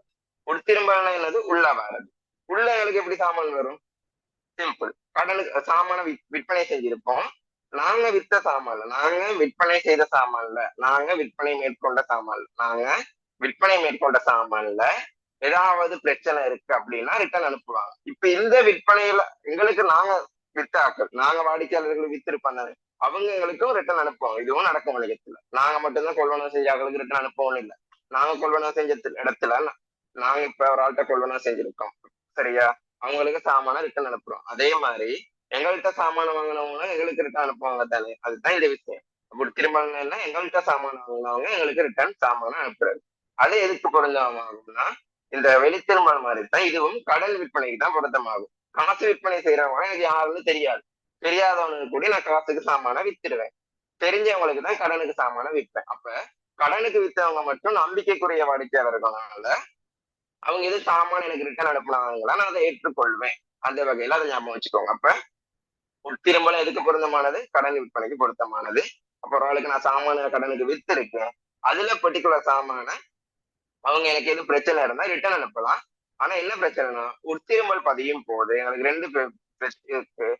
அந்த பொருளோட கிரைய பெறுமதியும் தெரியணும், அந்த பொருள்ல கிரைய பெறுமதியும் தெரியணும். அதாவது அந்த பொருள்ல ஆக்சுவல் பெறுமதி எவ்வளவுன்னு தெரியணும், அந்த பொருள்ல விற்பனை விலையும் தெரியணும். அதாவது அழக விளங்கிக்கோங்க என்னன்னா அந்த விஷயத்த. வெளித்திருப்பும் போதும் அந்த பிரச்சனை இல்லை, வெளித்திரும்பல் இருக்கும் போதும் அந்த பிரச்சனை இல்லை. வெளித்திரும்பல் என்ன? நாம சாமானம் வாங்கியிருப்போம், ஒரு ஆள்கிட்ட நாங்க சாமானம் வாங்கியிருப்போம், அவங்களுக்கு சாமானம் ரிட்டர்ன் அனுப்புறோம். அப்ப இந்த ஒரு ஆள்கிட்ட கொள்வனவு செய்யும் போது எனக்கு ஒரே ஒரு பெருமதி தான். அந்த கொள்வனவு செய்ய எவ்வளவு விலையோ அதை தான் கிரைய பெருமதின்னு சொல்லுவோம். அந்த பெருமதி மட்டும்தான். அப்ப ரிட்டர்ன் அனுப்பும் போது அதே பெருமதி தான் இன்வால்வ் ஆகும்.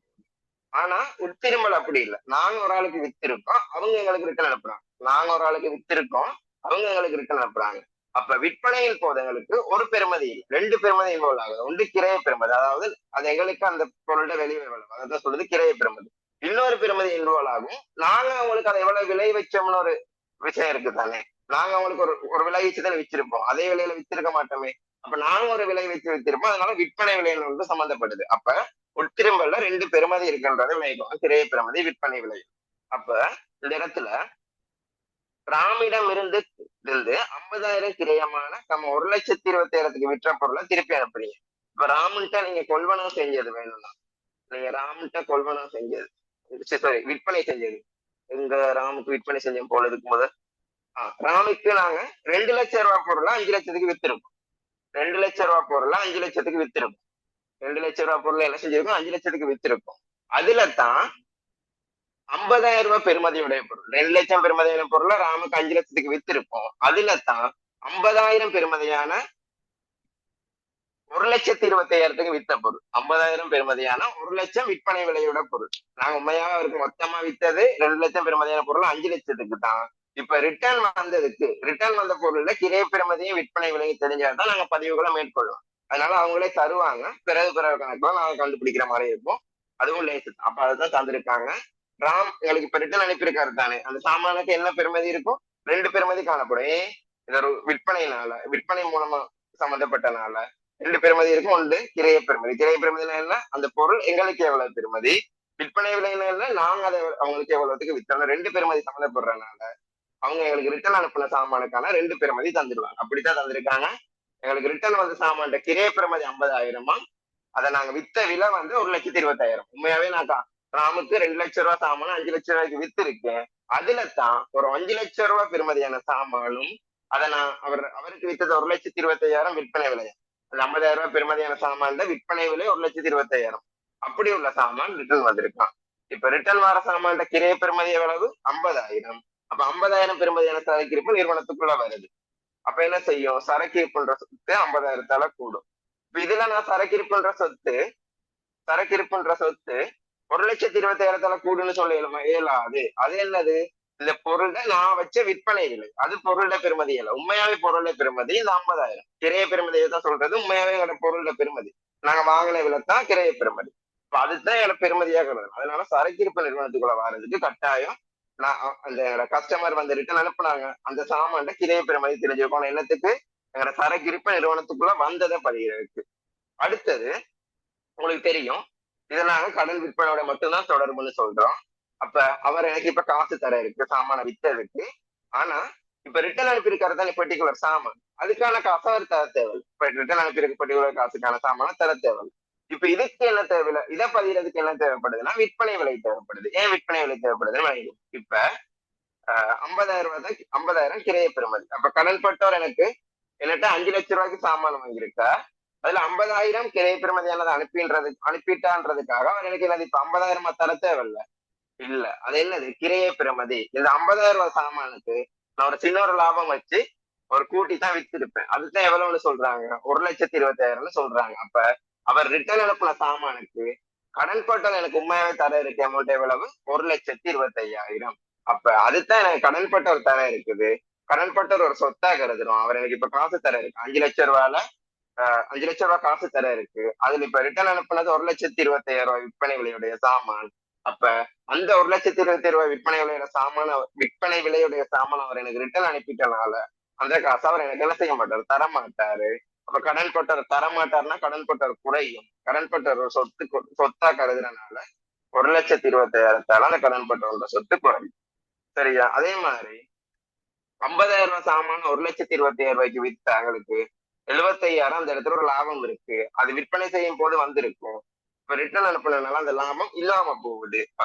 அதனால உரிமையில 75,000 குறையும். சரி, இவ்வளவுதான் விஷயம் உங்களுக்கு. இது மேபி சில பேரை கன்ஃபியூஸ் பண்ணாலும் அதனால மென்ஷன் பண்ணி சொல்றேன். இது டவுட்ஸ் எல்லாம் கேட்டுருங்க.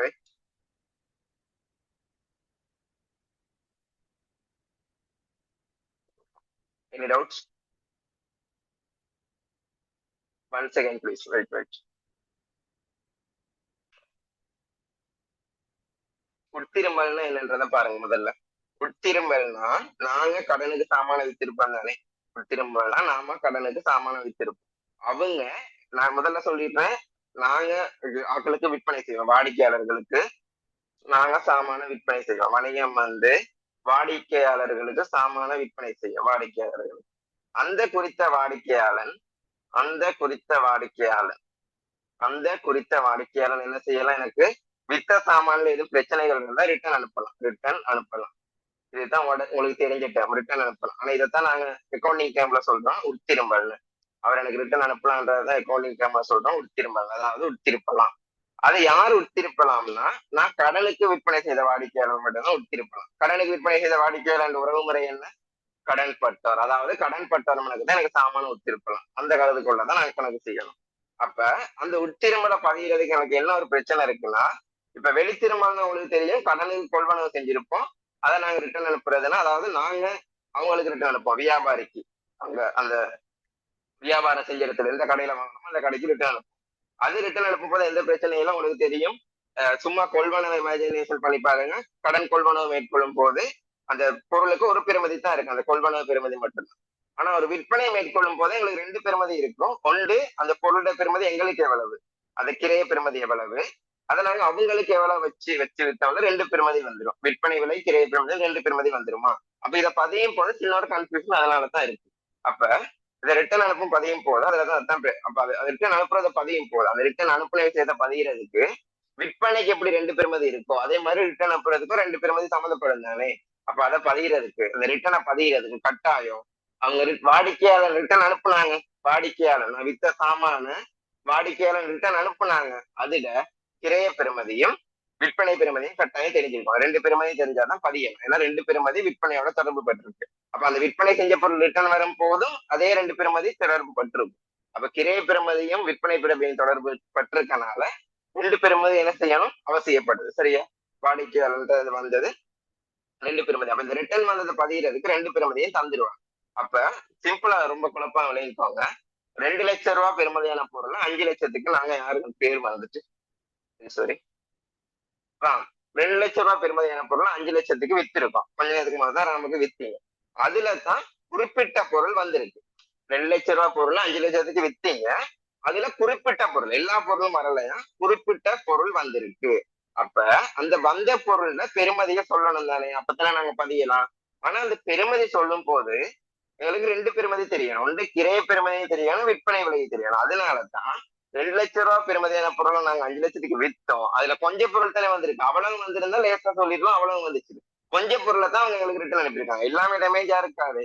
அப்ப கொஞ்ச பொருள் ரிட்டர்ன் அனுப்பியிருக்காங்க. அந்த பெர்டிகுலர் பொருள்ல கிரைய பெருமதியை மென்ஷன் பண்ணிருப்பாங்க, விற்பனை விலையும் மென்ஷன் பண்ணிருப்பாங்க. அப்படித்தான் இந்த கணக்குல மென்ஷன் பண்ணிருக்கு. அவங்க அதாவது அந்த வாடிக்கையாளர் எனக்கு ரிட்டர்ன் அனுப்பின பொருள், இந்த வாடிக்கையாளர் எனக்கு ரிட்டர்ன் அனுப்பின பொருள்ல கிரைய பெறுமதி 50,000 இதுல விற்பனை விலை 1,25,000. அப்ப இத பதியும் போது ஏன் 2 பெறுமதி தேவைன்னு சொல்றேன்னா, இப்ப எனக்கு ரிட்டர்ன் சாமான் வருது தானே, ரிட்டர்ன் சாமான் வரும்போது நான் வித்த சரக்கு இருப்பு எனக்கு நிறுவனத்துக்குள்ள வருது. அப்ப சரக்கு இருப்பு நிறுவனத்துக்குள்ள வாரதுக்குன்னா பதிவு சரக்கு இருப்பு நிறுவனத்துக்குள்ள வருதுன்னா சரக்கு இருப்பு கூடுது, அப்ப சொத்து கூடுது. இந்த சரக்கு இருப்பு நிறுவனத்துல வாரத பதிகிறதுக்கு ஒரு விஷயத்தை யோசிச்சு பாருங்க. சரக்கு இருப்ப நாங்க வாங்கின ஒரு விலை இருக்கும், அதைத்தான் கிரைய பெருமதின்னு சொல்றோம். அந்த பெருமையை தான் இதுல பதியலாம். விற்பனை விலை பதியல, அது நாங்க சும்மா எங்களுக்கு ஒரு லாபம் வச்சதில்லை, அதை நாங்க பதியலாம். பொருளோட பெருமதியா கருதையில உண்மையாவே பொருளோட பெருமதி என்னது கிரைய பெருமதி. அதாவது எங்களுக்கு ஒரு கிரைய பெருமதி இருக்கு, அதுதான் பொருளோட பெருமதி. அதைத்தான் இங்க சரக்கு இருப்பு வந்ததுக்கு நாங்க பதியலாம். அப்ப கிரைய பெருமதி இந்த இடத்துல வேணும் தானே. அப்ப அவங்க அதுல அழகா சொல்லியிருக்காங்க, அந்த வாடிக்கையாளன் அனுப்பின பொருள்ல கிரைய பெருமதி எவ்வளவு, அந்த வாடிக்கையாளன் அனுப்புன பொருள்ல கிரைய பெருமதி எவ்வளவுன்னு சொல்லியிருக்காங்க. அதுதான் என்னது 50,000. அப்ப 50,000 சொத்துல கூடும், 50,000 சொத்துல கூடும். சரியா? இப்ப இப்ப அடுத்த விஷயத்த பார்ப்போம். இந்த 50,000 அவர் அனுப்பின சொத்து 50,000 பொருள்ல விற்பனை விலை 1,25,000. அப்ப இந்த பெர்டிகுலர் பொருளுக்கு கடன்பட்டார் எனக்கு தர இருக்க காசு 1,25,000 ரூபாய்.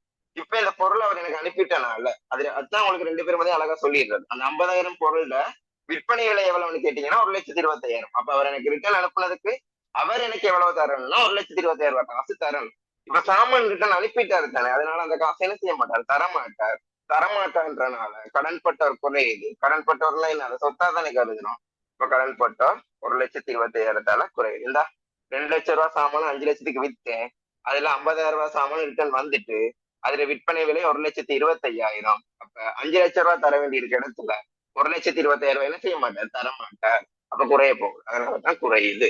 அடுத்த கட்டத்தை பாத்தீங்களா இருந்தா 50,000 ரூபாய் பெருமதியான பொருள் 1 லட்சத்துக்கு அதுல கொஞ்சம் லாபத்தை பாத்தீங்களா, இந்த இடத்துல வர லாபத்தை பாத்தீங்களா இருந்தா உங்களுக்கு ஒரு 75,000 ரூபாய் லாபம் காணப்படுது. இந்த லாபம் என்ன செஞ்சிருக்கும், வந்திருக்கும். இப்ப அந்த லாபம் என்ன செய்யுது, இல்லாம போகுது. இப்ப இதுல அவதானிச்சீங்கன்னா 2 லட்சம் ரூபாய் சாமான் 5 லட்சத்துக்கு விற்கும் போது 3 லட்சம் ரூபாய் லாபம் எங்களுக்கு கிடைக்கப்பட்டிருக்கும். அதுல ஒரு 50,000 ரூபாய் பெருமதியானதும் 1,25,000 விற்பனை விலையுடைய சாமான் வந்துட்டுன்னா அந்த இடையில இருக்க அந்த 75,000 லாபம்ன்றது எங்களுக்கு என்ன செஞ்சிடும், இல்லாம போயிடும். அந்த 3 லட்சம் ரூபாய் லாபம் இருந்துச்சு, இப்ப அந்த ஒரு ரிட்டர்ன் வந்தனால ஒரு 75,000 ரூபாய் லாபம் இல்லாம போகுது. அதனாலதான் உரிமையை குறைக்குங்க. பாருங்க, 50,000 ரூபாய் பெருமதியான பொருள் 1,25,000 விற்கும் போது 75,000 லாபம் தானே, அது என்ன செய்யும், இல்லாம போயிடும். ரிட்டர்ன் அனுப்புறதுனால அதுதான் லாபம் இல்லாம போறதுனால உரிமையை குறைக்கும். இப்ப விளங்கிட்டா, சுவரா விளங்கிட்டா சொல்லுங்க. Okay okay. இப்போ ஒரு விஷயம், ஒருக்கா நீங்க கேட்டு அது விளங்கலைன்னா எனக்கு பர்சனல் மெசேஜ் சரி போட்டுருங்க. இல்லாட்டி லைவ் கிளாஸ்லயே போட்டுருங்க. மத்தவங்களை பார்த்து எதுவும் படிக்காம விட்டுறாதே, லைவ் கிளாஸ்லயே போட்டுருங்க.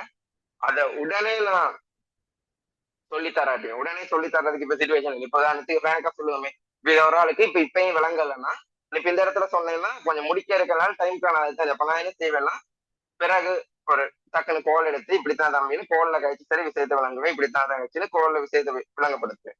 ஸோ அப்ப டீச்சிங்ன்றது எனக்கு பெஷன், அது ஆசை. எனக்கு லெக்சர் ஆகணுன்றது ஆசை. நான் இந்த எவ்வளவும் படிப்பேன், எனக்கு நிறைய படிக்க ஆசை இருக்கு, நிறைய விஷயம் படிப்பேன். பட் எந்த இடத்துல எவனுக்கு வேலை செய்யறதா இப்போதைக்கு எனக்கு ஐடியாவே இல்லை. ஸோ எனக்கு லெக்சரர் ஆகணுன்றதுதான் பெரிய ட்ரீம். நான் கிளனி யூனிவர்சிட்டி எனக்கு கிடைச்சிருக்கு, நான் சும்மா ஷேர் பண்ணணும்னு சொல்றேன். யூனிவர்சிட்டி கிடைச்சிருக்கு, பட் நான் என்னோட லெவல்ல நான் டார்கெட் பண்ணி படிச்சது கொழும்பு யூனிவர்சிட்டி. பட் அது எனக்கு கிடைக்கல, ஐசிடின்னு ஒரு பாடம்ன்ற காரணத்தினால கிடைக்கல. எனக்கு 2 AC resorts, but see ICT, அதனால எனக்கு கிடைக்கல. அப்ப நான் கொழும்பு யூனிவர்சிட்டின்றதை மிஸ் பண்ணிட்டேன். பட் இப்ப அதை நான் எப்படி மாத்தி வச்சிருக்கேன்னா, அதே கொழும்பு யூனிவர்சிட்டிக்கு நான் ஒரு ஸ்டூடெண்டா இருக்கணும்னு ஆசைப்பட்ட அதே கொழும்பு யூனிவர்சிட்டிக்கு நான் லெக்சரரா போகணுன்ற ஒரு ட்ரீமோட இருக்கு. அப்ப எனக்கு படிப்புக்கிறதே ஒரு பேஷன். அப்ப நீ விலங்குகள் கேட்கறத எனக்கு சொல்லிக் கொடுக்குறன்றது ஒரு ஆசை. ஸோ என்ன வேணாலும் கேளுங்க. அப்படி டைம் இல்லாட்டி நம்ம பிறகு சரி சொல்லி தருவேன். ஸோ கேளுங்க. 12வது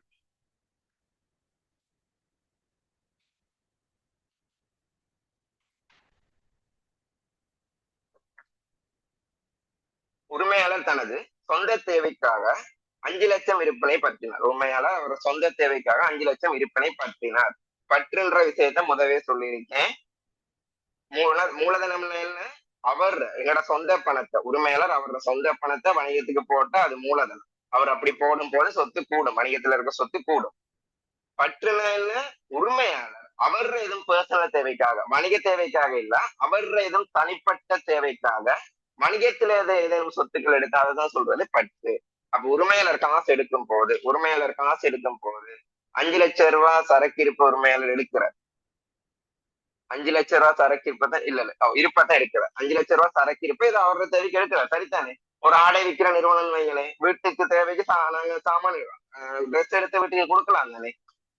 எங்களோட வணிகத்துல நாங்க ட்ரெஸ் எடுக்கலாம் தானே. பட் என்னோட வணிகத்துல நாங்க ட்ரெஸ் எடுக்கிறது பிரச்சனை இல்லை. பட் கணக்கீடுகள்ல பதியும் போது உரிமையாளர் வேறு வணிகம் வேறுல பதியறனால அதுக்கு முறைப்படி பதிவுகள் இருக்கு. அதர்வைஸ் நாங்க தான் அந்த பிசினஸ் ஓனர் எங்களோட நிறுவனத்துல இருக்க சாமான எங்களோட வீட்டாக்களுக்கு எடுத்து கொடுக்கலாம், அது பிரச்சனை இல்லை. பட் அது உரிமையாளர் வேறு வணிகம் வேறுன்னு நான் கணக்கு அந்த எடுக்கோல்ல தயாரிக்கிறதுனால அது பதிகிறதுக்கு முறையான பதிவு இருக்கு. அப்படித்தான் 5 லட்சம் சரக்கு இருப்ப வணிகத்துல இருந்து வாடிக்கையாளர் எடுக்கும் போது வணிகத்துல இருந்து சரக்கு இருப்பு வெளியே போகுது, அதனால சொத்து குறையும்.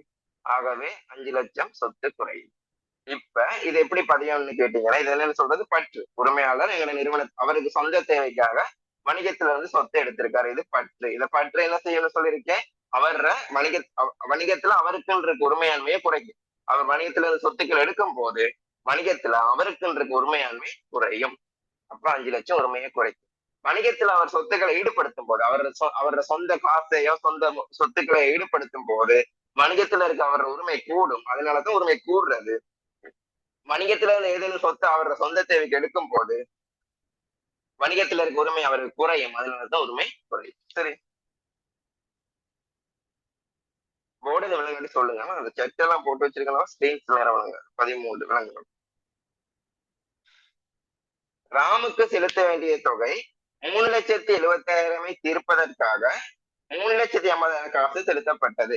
அழகா பாருங்க, ராமுக்கு செலுத்த வேண்டிய தொகை 3,70,000 தீர்ப்பதற்காகன்னு சொல்லியிருக்காங்க. அது ஒரு விதத்தை அவதானிச்சுட்டு வருவோம். அழகா பாருங்க, சும்மா சொல்றேன்.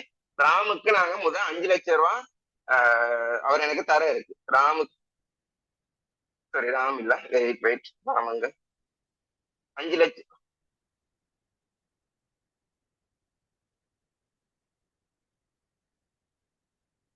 சாரி, இதுல மாறி வந்திருக்கு. வெரி சாரி, கொஞ்சம் டைப்பிங் மிஸ்டேக்ஸ் இருக்கு, கண்டு கொள்ளாதீங்க. அதனால நான் டைப் இருந்தா சரி கொஞ்சம் மிஸ் ஆகாது. வேற யாரும் டைப் பண்ணாது, இது கம்யூனிகேஷன்ல போட்டு டைப் பண்ணேன். ராமிடம் பெற வேண்டிய தொகை 3,70,000 தீர்ப்பதற்காக, சாரி மாத்தீங்க எல்லாரும். 13வது, ராமிடம் பெற வேண்டிய தொகை 3,70,000 தீர்ப்பதற்காக 3,50,000 காசு பெறப்பட்டது. ராமிடம் பெற வேண்டிய தொகை 3,70,000 தீர்ப்பதற்காக 3,50,000 காசு பெறப்பட்டது. ராமிடம் பெற வேண்டிய தொகை, திருப்பி சொல்றேன் மெதுவா. ராமிடம் பெற வேண்டிய தொகை 3,70,000 தீர்ப்பதற்காக 3,50,000 காசு பெறப்பட்டது. சரியா? இப்ப வாங்க கதைக்கு. ராமிடம் பெற வேண்டிய தொகை 3,70,000. அழகா பாருங்க, ராமுக்கு நாங்க 5 லட்சம் ரூபாய்க்கு சாமான வித்திருந்தோம். அந்த 5 லட்சம் ரூபாய்க்கு சாமான வித்த ராம் தான் எனக்கு சாமான ரிட்டர்ன் அனுப்பினாரு. எவ்வளவுக்கு விலையான சாமான்? 1,20,000 விலையான சாமான ரிட்டர்ன் அனுப்பினாரு. அப்ப இன்னும் எனக்கு ராம் எவ்வளவு தர இருக்கு? 3,70,000 தான் தர இருக்கு. அப்ப அவங்க பிள்ளையா சொல்லியிருக்காங்க, சரியா தான் சொல்லியிருக்காங்க. ராமிடம் பெற வேண்டிய தொகை 3,70,000. அப்புறம் குழப்பறது இல்லை. ராமுக்கு 5 லட்சம் ரூபாய் தானே கொடுத்தா அவங்க எல்லாம் 3,70,000 சொல்றாங்க. சரி, 5 லட்சம் ரூபாய்க்கு தான் சாமான வித்தோம். அதுலதான் 1,20,000 வித்த சாமான ரிட்டர்ன் அனுப்பிட்டாங்க. அப்ப இன்னும் ராமுக்கு நான் 3,75,000 தான் கொடுக்க இருக்கு. அதுக்கு தான் 3,50,000 காசு வாங்குறாங்க.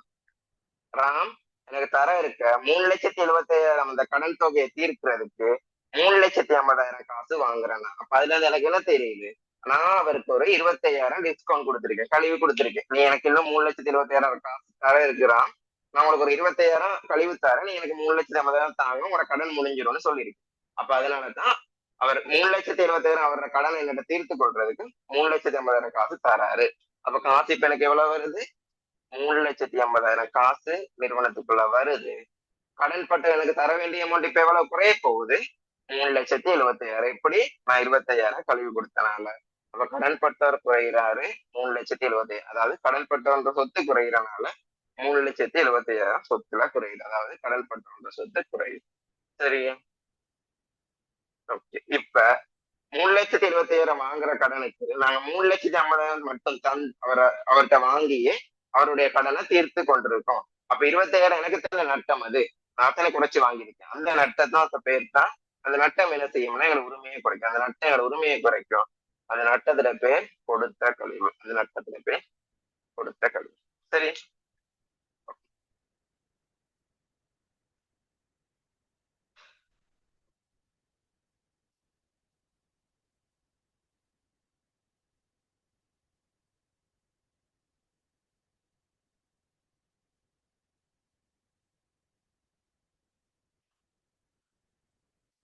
14வது நிறுவன தேவைக்காக 5,00,000 கிரயமான தளப்பாடம் ஒன்றை கடனுக்கு கொள்வனவு செய்தார். நிறுவன தேவைக்காக 5,00,000 கிரயமான தளப்பாடம்.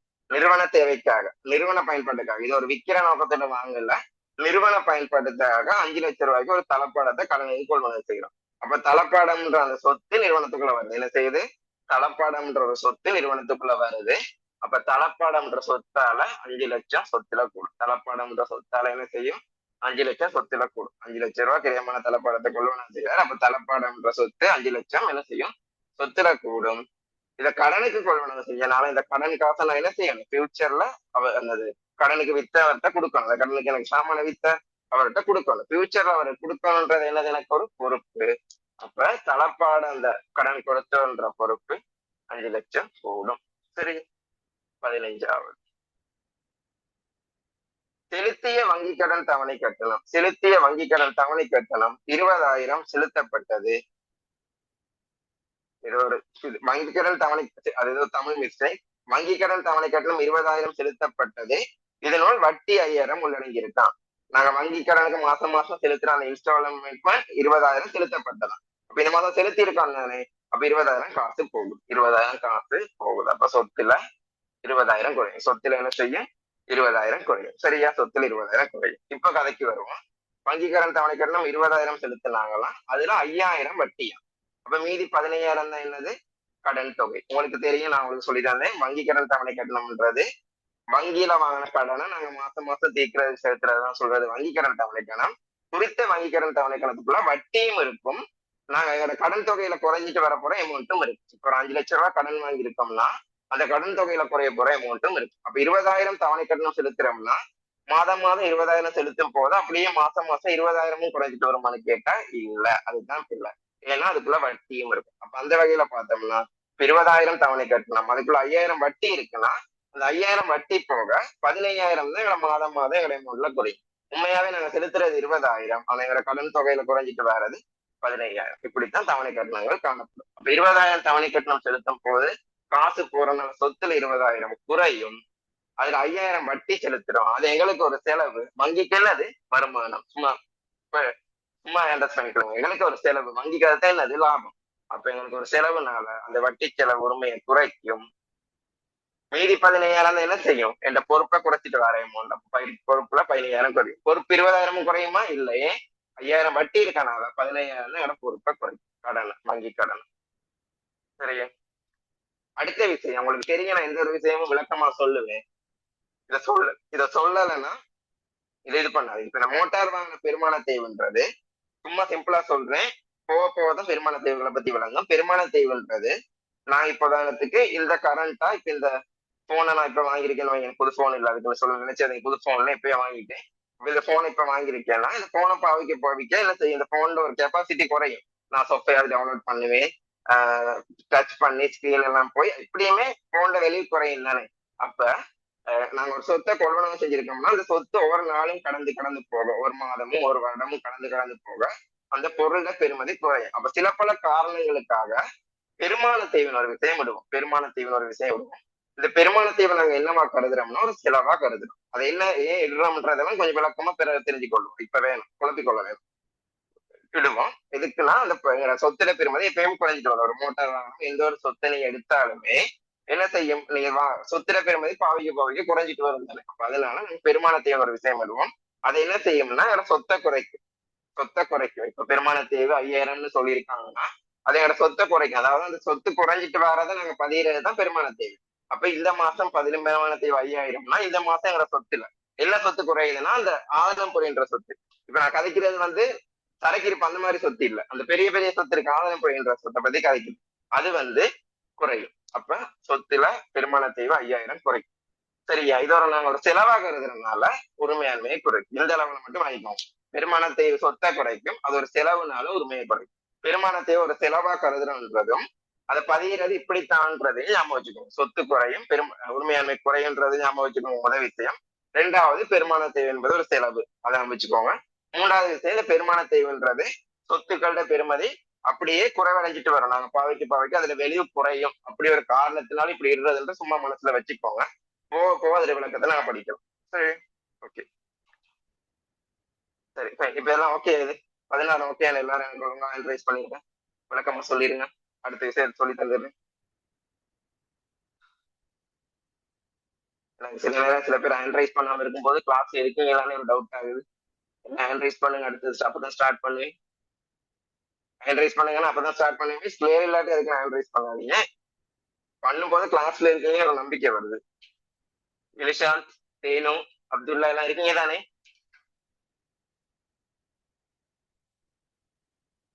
கிளாஸ் எதுவும் புரியலையா? ஓகே. அப்துல்லா,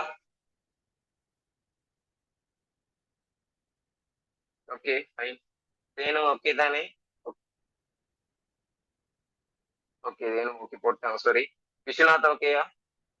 விஸ்வநாத், சரி, வினிஷாந்த் ஓகே ஃபைன். எல்லாம் அவுட் பண்ணுங்க. சரி, அடுத்துட்டு டைம் என்னப்பா, இதுக்கு 2 கணக்கு பார்ப்போம்னு பார்த்தேன். பிரச்சனை இல்லை உங்களுக்கு.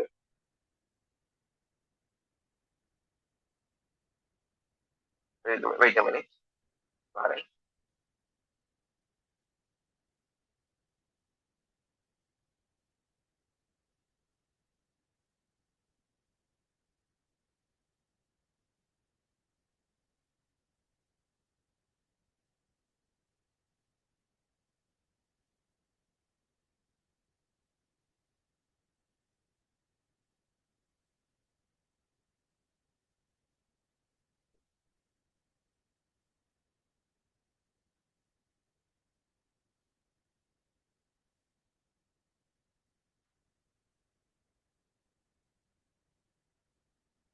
சரி, ஒரு செகண்ட் தண்ணி கொஞ்சம் குடிச்சிட்டு வரேன்.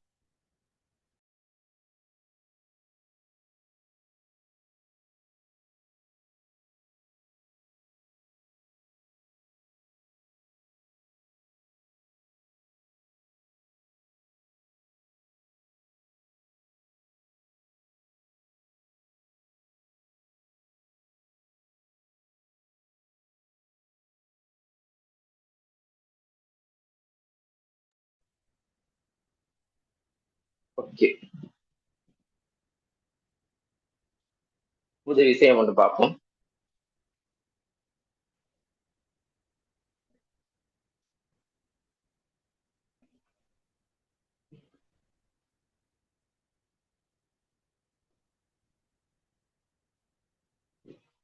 இந்த சொத்துக்களை இந்த சொத்துக்களை இந்த சொத்துக்களை இந்த சொத்துக்களை நாங்க 2 வகையா பிரிக்கிறோம். நிறைய சொத்துக்கள் எங்க நிறுவனத்துல காணப்படுது.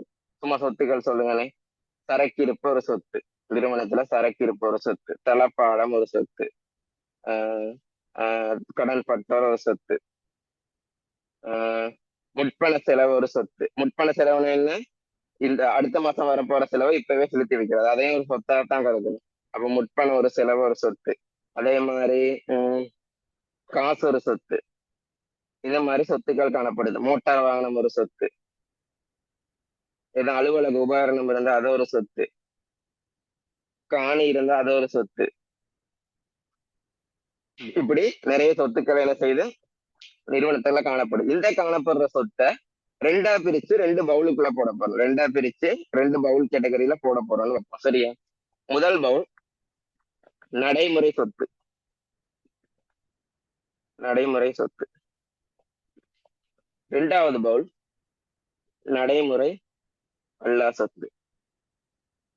முதலாவதால் நடைமுறை சொத்து, இரண்டாவதால் நடைமுறை அல்லா சொத்து. சரி, இந்த நடைமுறை சொத்துன்றவரை என்னன்னு பார்த்துட்டு வரும். நடைமுறை சொத்துன்றவரை என்னன்னு பார்க்க முடியாது. இந்த நடைமுறை சொத்துன்னு சொல்றது 12 மாதத்துக்குள்ள வணிகத்துக்குள்ள சுழற்சி அடைஞ்சிட்டே இருக்குது. 12 மாதத்துக்குள்ள வணிகத்துக்குள்ள சுழற்சி அடைஞ்சிட்டு இருக்காது.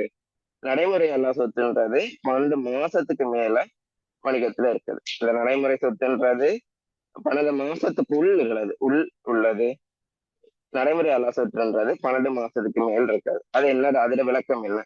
இப்ப 12 மாசத்துக்குள்ள இருக்கிறது அர்த்தம் என்னன்னா, நிறுவனத்துல எங்களுக்கு நிறைய சொத்துக்கள் காணப்படுது. அதுல உங்களுக்கு குறிப்பிட்ட சொத்துக்கள் ஒரு வருஷத்துக்குள்ளேயே வெளியே போயிடும். ஒரு வருஷத்துக்குள்ளேயே கட்டாயம் வெளியே போயிடும். நிறுவனத்தை விட்டு உங்களுக்கு ஒரு சொந்தம் இல்லாம அது வெளியே போயிடும். நீங்க வச்சிருக்க சொத்து, நிறைய சொத்துக்கள் உங்களோட நிறுவனத்துல காணப்படுது. அந்த வச்சிருக்க நிறுவனத்துல நாங்க வச்சிருக்க சொத்துக்கள்ல பெர்டிகுலர் சொத்துக்கள் எங்களோட நிறுவனத்தை விட்டு வெளியே போயிடும். சரியா? ஒரு வருஷத்துக்குள்ளேயே வெளியே போயிடும். ஒரு வருஷத்தை தாண்டி அந்த சொத்து நிறுவனத்துக்குள்ள இருக்காது. அப்ப அதுதான் சொல்றது நடைமுறை சொத்து. அப்படியே ஒரு வருஷத்துக்குள்ளேயே வெளியே போயிரும்ன்றத விளைவிக்கும். நடைமுறை அல்லா சொத்துன்றது அப்படி ஒரு வருஷத்துல எல்லாம் எங்க நிறுவனத்தை விட்டு வெளியே போவாது. நிறைய காலப்பகுதியில நிறுவனத்துல இருப்பாரு. காலங்காலமா எங்க வணிகத்துல சொத்தா அப்படியே நிறுவனத்துல இருக்காது. இந்த நடைமுறை சொத்துன்றது என்னது? ஒரு வருஷத்துக்குள்ளேயே எங்களை விட்டு அந்த சொத்து போயிடும், பிரிஞ்சு போயிடும். இந்த நடைமுறை அல்லா சொத்துன்றது கொஞ்சம் காலப்பகுதிக்கு எங்களோட இருப்பாரு. சரி, அப்ப இதைத்தான் சொல்றது என்னது? நடைமுறை அல்லா சொத்து. நடைமுறை சொத்து சும்மா ஒரு விளக்கத்தை பார்ப்போமா? அது என்ன நடைமுறை சொத்து ஒரு வருஷ காலத்துக்குள்ளேயே போயிடும்னா, சும்மா சரக்கு இருப்பு எடுத்துக்கொள்ளும். நீங்க ஒரு சரக்கு இருப்பு நிறுவனத்துல வாங்கி வச்சிருக்கீங்கன்னா அதை மேக்சிமம் ஒரு வருஷத்துக்குள்ள வித்துருவீங்க. சரக்கு இருப்பு இப்பதானத்துக்கு பெர்டிகுலர் சரக்கு இருப்பு நிறுவனத்துக்குள்ள இருக்குன்னா அந்த பெர்டிகுலர் சரக்கு இருப்பு என்ன செஞ்சிடும்? ஒரு வருஷத்துக்குள்ள வணிகத்தை விட்டு வெளியே போயிடும். திருப்பி புதுசா சரக்கு இருப்பு வாங்குவீங்களே தவிர்த்து நீங்க வாங்கி வச்சிருக்க அந்த சரக்கு இருப்பு சொத்து ஒரு வருஷத்துக்குள்ள போயிடும். இப்ப நீங்க ஒரு சரக்கு இருப்பை வாங்கி வச்சுட்டு அதை நிறுவனத்துல காலங்காலமா வச்சிருக்கணுமா? அப்ப எப்படி பிசினஸ் செய்யறது? அந்த சரக்கு இருப்பு பழுதா போவாதா? அடுத்தது அவுட் ஆஃப் இதுக்கு போகாதா? கேள்வி குறையாதா? உங்களுக்கு டிமாண்ட் போயிருந்தானே, அவுட் ஆஃப் ரேஞ்சுக்கு போயிருந்தானே, அப்ப பழுதடைஞ்சிரும். இப்படி ஆயிரும். நிறைய பிரச்சனைகள் இருக்குதானே. அப்ப சரக்கு இருப்பை வாங்கி வச்சுட்டு நான் அழகு பார்த்துட்டு இருக்கேன் நம்ம ஒரு வருஷத்துக்கு மேல. இப்ப ஒரு 10 பொட்டில் விற்கிறதுக்கு வாங்கி வைக்கிறேன்னா அழகு பார்க்க வேண்டியலும் இதுக்கான அந்த ஸ்டைல் இருக்கக்குள்ள தான் இதை விற்கலாம்.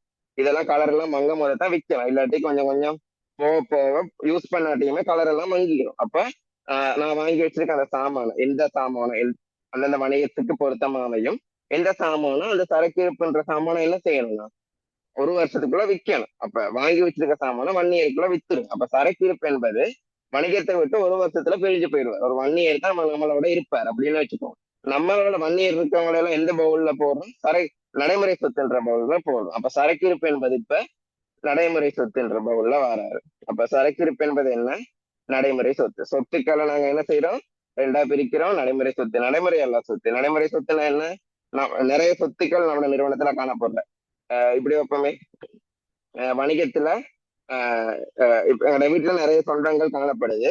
அந்த சொந்தங்கள்ல சித்தி, மாமா, பாட்டனது, மாமா, மாமி எல்லாம் நடைமுறை சொத்துன்னு வச்சுக்கோங்க. அம்மா அப்பா எல்லாம் நடைமுறை அல்லா சொத்துன்னு வச்சுக்கோங்க. அதெல்லாம் என்ன செய்யும்? அம்மா அப்பா எப்பயுமே நிறுவனம் வீட்டுல இருப்பாங்க. சித்தி மாமாவங்க தான் என்ன ஃபர்ஸ்ட் வேலைக்கு வந்துடுவாங்க, அதுக்கப்புறம் போயிடுவாங்க. அதை அந்த மாதிரி சரி ஞாபகம் வச்சுக்கோங்க. சரியா? அப்ப நடைமுறை சொத்துனா இல்லை, எங்கள்கிட்ட நிறைய சொத்துக்கள் நிறுவனத்துல காணப்படுது. அந்த சொத்துக்கள்ல ஒரு வருஷம் தான் நம்மளோட இருக்க சொத்து தான் நடைமுறை சொத்து. ஒரு வருஷத்துக்கு மேல, சரியா, ஒரு வருஷத்துக்கு மேல எங்களோட இருக்க சொத்து தான் சொல்றது நடைமுறையெல்லாம் சொத்து. சரியா? இதுக்கு வேற உதாரணம் சொல்றதுக்காக இப்படியே விளங்கிக்கோங்க. சரியா? அப்ப அப்படி விளங்கிக்கொண்ட பட்சத்துல சரக்கு இருப்பு என்பது ஒரு வருஷத்துக்குள்ள போயிடும். சோ சரக்கு இருப்பு என்பது நடைமுறை சொத்து. தளப்பாடத்தில் எடுத்துக்கொள்வோமே, தளப்பாடத்தில் எடுத்துக்கொள்வோம். இந்த தளப்பாடம்ன்றது என்னது? உதாரணத்துக்கு ஒரு ஆடை விற்கிற நிறுவனத்துல ஒரு ஆடை விற்கிற நிறுவனத்துல தளப்பாடம் என்னத்துக்கு வாங்கியிருப்போம்? வணிக தேவைக்காக வாங்கியிருப்போம். வணிக தேவைக்காக தான் என்ன செஞ்சிருப்போம்? தளப்பாடத்தை வாங்கியிருப்போம். வணிக தேவைக்காக தான் தளப்பாடத்தை வாங்கியிருப்போம். அப்ப அதை என்ன செஞ்சிருப்போம், ஒரு வருஷத்துக்கு மேல பாவிப்போம். இப்ப தளப்பாடத்தை விற்கிறதா இருந்தா நிறுவனத்தை விட்டு வெளியே போயிருப்போம். அப்ப தளப்பாடத்தை வணிக தேவைக்கு வாங்குறதுனால ஒரு கேஷிய டேபிள்ல சாமான அக்கள்கிட்ட காசை வாங்கிட்டு பேலன்ஸ் கொடுக்கறதுக்காக ஒரு கேஷிய டேபிள் வச்சிருக்கோம்னா அது என்னத்துக்கு விற்கிறதுக்காக வாங்கியிருக்கோம் இல்ல வணிக பயன்பாட்டிற்காக. இப்ப வணிக பயன்பாட்டிற்காக வாங்கினதை நாங்க வித்துருவோமா இல்ல, அந்த தளப்பாடம் உக்கி பழுதடைஞ்சு பாவிக்கவே நாம போற நேரம் தான் என்ன செய்வோம், அதை வெளியே அனுப்புவோம். அப்ப இந்த இந்த இந்த மாதிரி சொத்துக்கள் தளப்பாடம் இந்த மோட்டார் வாகனம் என்ன செய்ய நிறுவனத்துல ஒரு வருஷத்துக்கு மேல இருக்கும். அதனால நடைமுறையாள சொத்துக்குள்ள வந்துடும். பட் இதுல இன்னொரு டெஸ்ட் இருக்கு, என்னதுன்னா தளப்பாடம் ஒரு நிறுவனத்தை பொறுத்து இருக்கு. இந்த நிறுவனம் வந்து தளப்பாடத்தை தான் விற்கிற நிறுவனம்னு வச்சுக்கோமே, இந்த நிறுவனம் வந்து தளப்பாடத்தை தான் விற்பனை செய்யற நிறுவனம்னு வைப்போம். அப்ப அந்த இடத்துல தளப்பாடம்ன்றது என்னது, ஒரு சரக்கு இருப்பு. அந்த இடத்துல தளப்பாடம் விற்கிற நிறுவனம் தளப்பாடத்தை வச்சுட்டு அளவு பார்க்குமா இல்ல, அவனோட வேலையே தளப்பாடத்தை விற்கிறது.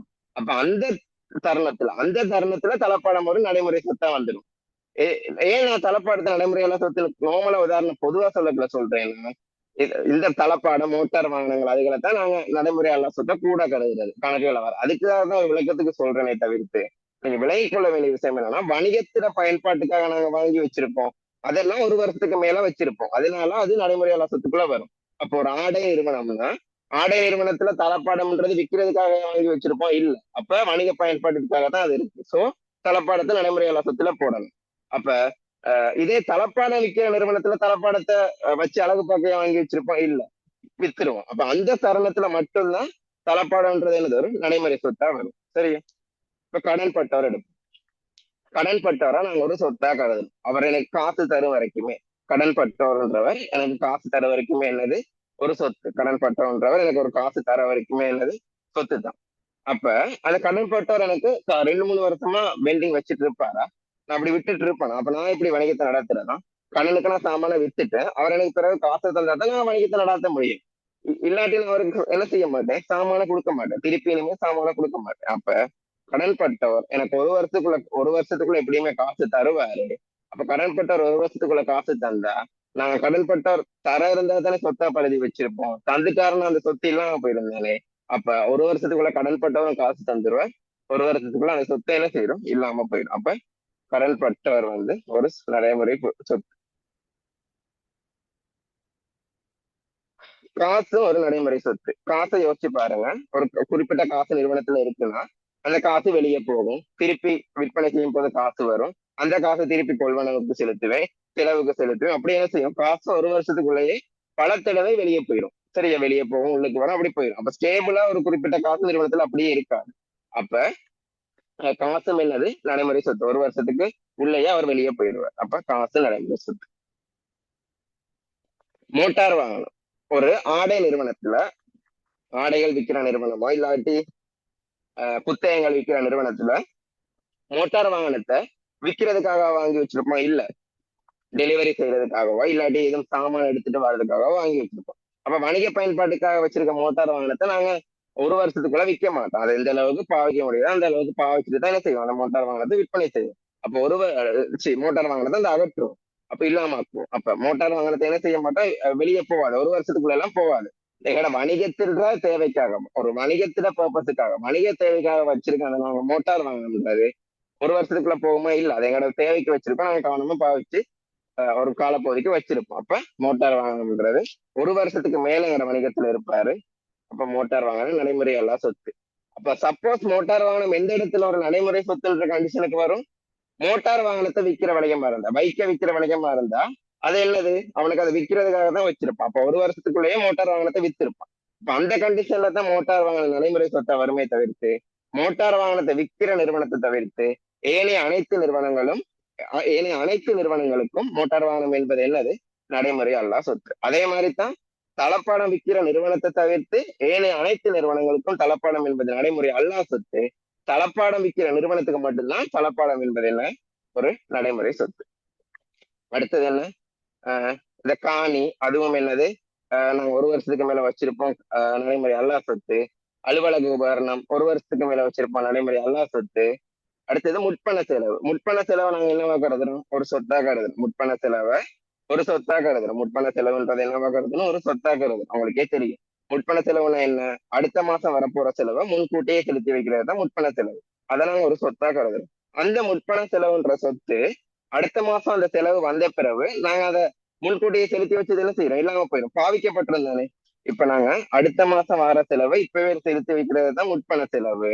இப்ப அந்த அடுத்த மாசம் வந்த பிறகு இந்த நாங்க அது அட்வான்ஸா வச்சிருந்த அந்த அட்வான்ஸா செலுத்தி வச்சிருந்த தொகை அடுத்த மாசம் அந்த செலவு வந்து அந்த செலவை நாங்க அனுபவிச்ச பிறகு இல்லாம போயிடும்.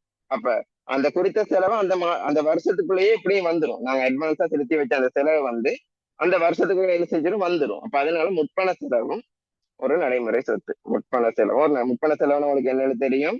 முற்பண செலவு என்பது அடுத்த மாச செலவு இப்பவே முன்கூட்டி செலுத்தி வைக்கிறது தான் முற்பண செலவு. அப்ப அந்த அடுத்த மாசம் அந்த செலவு வரும்போது அந்த அந்த முற்பண செலவுன்ற சொத்து இல்லாம போயிடும். அடுத்த மாசம் அந்த செலவு வராத வரைக்கும் தான் அதை நீ முற்பண செலவுன்னு ஒரு சொத்தா பதிஞ்சு வைக்கலாம். ஒன்ஸ் அந்த அடுத்த மாசம் வந்த பிறகு என்ன செஞ்சிடும், நாங்க அந்த அட்வான்ஸா செலுத்தி வச்சிருக்கேன்றது என்ன செஞ்சிடும், இல்லாம போயிடும். சரி, அப்ப இதைத்தான் இதுதான் நடைமுறை சொத்து. அப்போ ஒரு நிறுவனத்துல நிறைய சொத்துக்கள் காணப்படுது. அந்த சொத்துக்களை நடைமுறை சொத்து நடைமுறையாள சொத்துன்னு ரெண்டு பேரா பிரிக்கிறோம். அதுல நடைமுறை சொத்துன்னு சொல்றவங்க நம்மளோட ஒரு வருஷம் தான் நம்மளோட இருப்பாங்க. நடைமுறை அல்லா சொத்துன்னு சொல்றவங்க அதுக்கு மேல ஒரு வருஷத்துக்கு மேல நம்மளோட இருக்கவங்க, அதாவது 12 மாசத்துக்கு மேல நம்மளோட இருக்கவங்க. அப்ப நடைமுறை சொத்து நடைமுறை அல்லா சொத்து விளங்கிட்டா?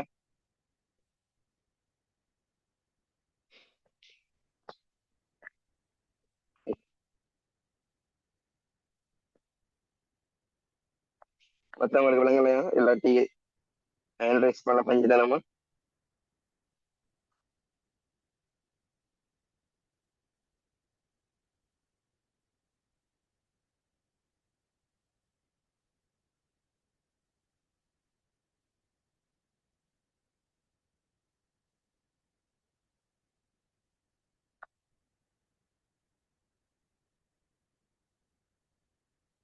ஓகே, சரி. அப்ப அடுத்ததை பார்த்துட்டு வரும்.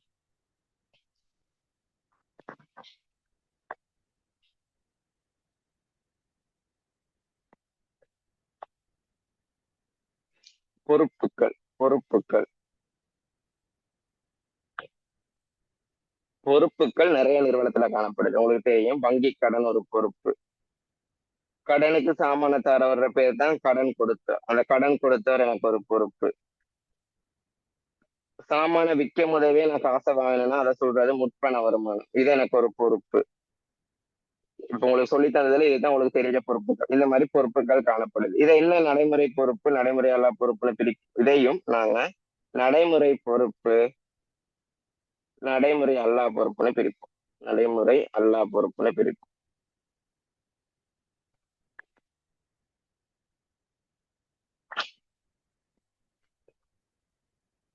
பொறுப்புன்னு பிரிப்போம். நடைமுறை பொறுப்பு நடைமுறை அல்லா பொறுப்புன்னு பிரிப்போம். அதை என்ன நடைமுறை அல்லா பொறுப்புன்னு கேட்டு நடைமுறை பொறுப்பு நடைமுறை அல்லா பொறுப்புன்னு கேட்டீங்கன்னா, நடைமுறை பொறுப்புனா அதே அந்த 12 மாசம் இதுக்குள்ளதான். நடைமுறை பொறுப்புனா இப்ப உங்களுக்கு தெரியும், பொறுப்புனாலே நாங்க அதை கொடுத்து தீர்க்கணும். அதை எப்படியாவது கொடுத்து தீர்த்திடணும். எதிர்காலத்துல அந்த காசெல்லாம் கொடுத்து பொறுப்பை தீர்த்திடணும். அப்ப அந்த அடிப்படையில தான் இது ரெண்டாவது பிரிவு, நடைமுறை பொறுப்பு நடைமுறை அல்லா பொறுப்புன்னு. நடைமுறை பொறுப்புனா என்னன்னா, ஒரு வருஷத்துக்குள்ள, அதாவது 12 மாசத்துக்குள்ள அந்த பொறுப்பை கொடுத்துரும். அதுக்கு மேல டைம் எடுக்கலாம். ஒரு வருஷத்துக்குள்ள அந்த பொறுப்பை கொடுத்துரும். அதை என்ன ஒரு வருஷத்துல கொடுத்துரும்? சும்மா கடன் கொடுத்தவர் எடுத்துக்கோங்க. கடன் கொடுத்தவர்னா யாரு? நமக்கு சாமான கடனுக்கு தரவர். கடனுக்கு சாமான தர அவருக்கு ஒரு வருஷத்துக்கு மேல காசை கொடுக்க இழுத்தடிக்க இயலுமா? அப்ப மனுஷன் திருப்பி எனக்கு சாமான தருவாரா? இல்ல. வணிகம் நல்லா சிறந்த முறையில் இடம் பெறுமா? இல்ல. கடன் கொடுத்தாருன்னு உங்களுக்கே தெரியும் அவர் யாரு. நம்ம அன்றாடம் நாங்க ஒரு லாபம் வச்சு விற்பனை செய்யற சாமானும் ஒரு ஆள்கிட்ட கடனுக்கு சாமான் வாங்குவோம். நாங்க ஒரு ஆள்கிட்ட வாங்கித்தான் நாங்களே விற்கிறது. அப்படி இருக்கும் போது அந்த வாங்குற பர்சன்ட்ட கடனுக்கு சாமான வாங்கிட்டு ஒரு வருஷத்துக்குள்ள நான் கொடுக்காட்டு என்ன நடக்கும்? அவர் எனக்கு சாமான் தர மாட்டார். இந்த மாதிரி ஞாபகம் வச்சுக்கோங்க. அப்ப கடன் கொடுத்தவருக்கு நான் ஒரு வருஷத்துக்குள்ள காசை கொடுக்கணும். அப்ப ஒரு வருஷத்துக்குள்ள பொறுப்பை கட்டாயம் தீர்க்கணும். ஒரு வருஷத்துக்குள்ள தீர்க்கிற பொறுப்பு தான். ஒரு வருஷத்துக்குள்ள மேக்சிமம் நான் வாங்கின டேட்ல இருந்து, நான் கடன் வாங்கின டேட்ல இருந்து மேக்சிமம் 12 மாசம். இந்த ஜனவரி வாங்கினேன்னா டிசம்பர் முடிகிறதுக்குள்ள, அப்படி வாங்கின டேட்ல இருந்து மேக்சிமம் 12 மாசத்துக்குள்ள டைம் எடுத்து 12 மாசத்துக்குள்ள மட்டும் கால அவகாசம் எடுத்து செலுத்துற பொறுப்பு தான் நடைமுறை பொறுப்பு. அப்ப கடன் கொடுத்தவரை நடைமுறை பொறுப்புக்குள்ள தவறையே, கடன் கொடுத்தவர்ன்றது எனக்கு சாமான கடனுக்கு தந்தவர், அவருக்கு நான் கட்டாயம் ஒரு வருஷத்துக்குள்ள கொடுத்துருவேன். இல்லாட்டி நம்ம வியாபாரம் பண்ணேன், எங்களுக்குள்ள ஒரு மிஸ் அண்டர்ஸ்டாண்டிங் வந்துடும். அப்ப அதனால அவருக்கு ஒரு வருஷத்துக்குள்ள காசை கொடுத்துருவேன். அதே மாதிரி முற்பண வருமானம்ல என்ன, ஒரு அடுத்த மாசம் சாமான வாங்குறதுக்கு எனக்கு இந்த மாசமே காசு கொடுத்துட்டு போறது. அப்ப அடுத்த மாசம் அந்த சாமானை நான் விற்கும் வரைக்கும் அது எனக்கு ஒரு பொறுப்பா காணப்பட்டுச்சு. அப்ப இப்ப ஒரு விஷயத்தை யோசிச்சு பாருங்க. ஆஹ் அடுத்த மாசம் சாமானை கொடுக்க வரைக்கும் தான் அது எனக்கு பொறுப்பு. அடுத்த மாசம் அந்த சாமானை கொடுத்துட்டேன்னா அந்த பொறுப்பு இல்லாம போயிடும். விளங்குதா? அப்ப அந்த பொறுப்பை என்ன செய்யுது, ஒரு மாசத்துலயே இல்லாம போகுது. இல்லாட்டி ஒரு 2 மாசத்துல கொடுத்தேன்னா 2 மாசத்துலயே இல்லாம போயிடும். எப்படியும் என்ன செஞ்சிடும், ஒரு வருஷத்துக்குள்ள அந்த சாமானை கொடுத்துடுவேன். அப்ப அடுத்த மாசம் சாமானை வாங்குறதுக்கு இப்பவே எனக்கு இந்த மாசமே காசை கொடுத்துட்டு போறதுதான் என்னது, முற்பண வருமானம். அப்ப அது எனக்கு ஒரு பொறுப்பா இப்ப இந்த மாசம் காணப்படலாம். ஆனா அது அடுத்த மாசம் அந்த சாமானை கொடுக்கும் போது, அடுத்த மாசம் அந்த சாமானை நான் உங்களுக்கு கொடுக்கும் போது அந்த என்ன செய்யுது, எனக்கு அந்த பொறுப்பு இல்லாம போகுது. இப்ப முற்பண வருமானம்னா என்ன, இந்த மாசம் அடுத்த மாசம் சாமானம் வாங்குறதுக்கு எனக்கு ஒரு வாடிக்கையாளர் அட்வான்ஸா காசை கொடுக்கறது தான் முற்பண வருமானே. இந்த மாசமே கொடுத்துட்டு போயிட்டாருன்னா அடுத்த மாசம் அவருக்கு அந்த சாமானை கொடுக்கும் வரைக்கும் ஒரு பொறுப்பா இருப்பேன். இப்ப அடுத்த மாசம் அந்த சாமானை கொடுத்துட்டாலும் என்ன செஞ்சிடும், அந்த பொறுப்பு இல்லாம போயிடும். அப்போ ஒரு வருஷத்துக்குள்ளேயே அந்த பொறுப்பு இல்லாம போகுது தானே. அப்போ ஒரு வருஷத்துக்குள்ள தீர்க்கப்படுறதுனால முற்பண வருமானமும் ஒரு பொறுப்பு. அடுத்தது இன்னொன்னு சொல்ல மறந்துட்டா, அட்டுறு செலவு. அட்டுறு செலவும் பொறுப்பு தானே. அட்டுறு செலவுனா என்ன, ஒரு செலவை நாங்க அனுபவிச்சிருக்கோம், அதாவது உள்ளாகிருக்கு, ஒரு செலவு உள்ளாகிருக்கு, அதை நாங்க அனுபவிச்சிருக்கோம். அந்த செலவு என்ன செய்யல, செலுத்தல. செலுத்தாட்டிதான் அது என்னது பொறுப்பு. ஒரு செலவு உருவாக்கி இப்ப இந்த மாசம் நீங்க 5000 மின்சார கட்டணம் செலுத்த இருக்கு, அதை நீங்க செலுத்தாம விட்டீங்கன்னா தான் அது என்னது, அட்டுறு செலவு. அது என்னன்னு சொல்றது, ஒரு பொறுப்பு. அப்ப இந்த மாசம் செலவை செலுத்தாட்டி அது அடுத்த மாசம் சரி செலுத்தணும், இல்லாட்டி அதுக்கு அடுத்த மாசம் சரி செலுத்தணும். இல்லாட்டி மின்சாரம் தருவானா, ஒரு வருஷத்துக்கு மின்சார கட்டணம் செலுத்தாட்டி தருவானா மின்சாரம்? இல்லாட்டி ஒரு வருஷத்துக்கு வாடகை செலுத்தாட்டி நிறுவனத்துல வாடகைக்கு இருக்கணும் அந்த கட்டிடத்துல இல்ல. அப்ப ஒரு செலவு செலுத்தாட்டி அதை என்னன்னு சொல்றது, அட்டுறு செலவு. அது ஒரு பொறுப்பு. அந்த குறித்த அந்த பொறுப்பை நாங்க கட்டாயம் என்ன செய்யணும், ஒரு வருஷத்துக்குள்ளேயே செலுத்தி ஆகணும். இல்லாட்டி நமக்கு வாடகைன்னா வாடகைக்கு தர மாட்டாங்க, மின்சாரம்னா மின்சாரம் கிடைக்க பெறாம போயிடும். அப்ப அட்டுறு செலவுனா என்ன, ஒரு செலவை உள்ளாகிட்டு நாங்க செலுத்தாம விட்டாதான் அது அட்டுறு செலவு. அது ஒரு பொறுப்பு. அந்த அட்டுறு செலவுன்ற பொறுப்பை நாங்க கட்டாயம் என்ன செய்யணும், ஒரு வருஷத்துக்குள்ள கொடுத்தாகணும். அதனாலதான் அட்டுறு செலவும் ஒரு நடைமுறை பொறுப்பு. சரியா? அப்ப நடைமுறை அல்லா பொறுப்புன்னு கேட்டீங்கன்னா நீங்க மனசுல நினைச்சீங்கன்னா அதுதான், ஒரு வருஷத்துக்கு மேல, ஒரு வருஷத்துக்குள்ள எல்லாம் அவசரப்பட தேவையில்ல. பொறுமையா ஒரு வருஷத்துக்கு மேல, ஒரு 2 3 வருஷத்துக்கு, ஒரு வருஷத்துக்கு மேல அழகா டைம் எடுத்து செலுத்தணும். அது எந்த மாதிரி பொறுப்பு காணப்படும்னு கேட்டீங்கன்னா, இந்த வங்கி கடன், பேங்க் லோன். வங்கி கடன்ன்றது ஒரு பெரிய அமௌண்ட். அவங்களுக்கு ஒரு இலகுவான முறையில தாராங்க. 3 வருஷம் 5 வருஷத்துக்கு கடனை பெறலாம். மாதம் தோறும் சிறிய தொகையை கட்டி செலுத்தக்கூடியது இந்த வங்கி கடன் மாதிரியான கடன்கள். அப்ப இந்த கடன் என்ன செய்யலாம், ஒரு வருஷத்துக்குள்ள செலுத்தணும்னு அவசியம் இல்லை. பேங்க்ல நாங்க ஒரு வருஷத்துக்கு மேல டைம் எடுத்து அழகா செலுத்தணும். அப்ப ஒரு வருஷத்துக்கு மேல டைம் எடுத்து செலுத்துறத எந்த கேட்டகரியில போடுறோம், நடைமுறை அல்லா பொறுப்பு. அப்ப வங்கி கடன் ஒரு நடைமுறை அல்லா பொறுப்பு. அதே மாதிரி வீட்டுக்கடன் ஒரு கடன் இருக்கு. வீட்டுக்கடன் சும்மா சொல்றது, நாங்க எதையாவது அடமானம் வச்சு வீடுகளையோ இல்லாட்டி நகைகளையோ அடகு வச்சு எடுத்தோம்னா அது வீட்டுக்கடன். அதுவுமே நாங்க ஒரு வருஷத்துக்கு மேல டைம் எடுத்து செலுத்தணும். சரியா? அப்ப நிறைய பொறுப்புகள் நிறுவனத்துல காணப்படுது. அந்த பொறுப்புகளை நடைமுறை பொறுப்பு, நடைமுறை அல்லா பொறுப்பு இரண்டாக பிரிக்கிறோம். நடைமுறை பொறுப்பு என்பது 12 மாசத்துக்குள்ள நம்ம செலுத்துறது. 12 மாசத்துக்கு அந்த பொறுப்பை தீர்த்துருவோம், அது நடைமுறை பொறுப்பு. அதே பொறுப்புகள்ல, வணிகத்துல இருக்க அதே பொறுப்புகள்ல சில பொறுப்புகள்ல 12 மாசத்துக்கு மேல அழகா டைம் எடுத்து செலுத்துவோம், அது நடைமுறை அல்லா பொறுப்பு. கிளியரா எல்லாருக்கும் இது?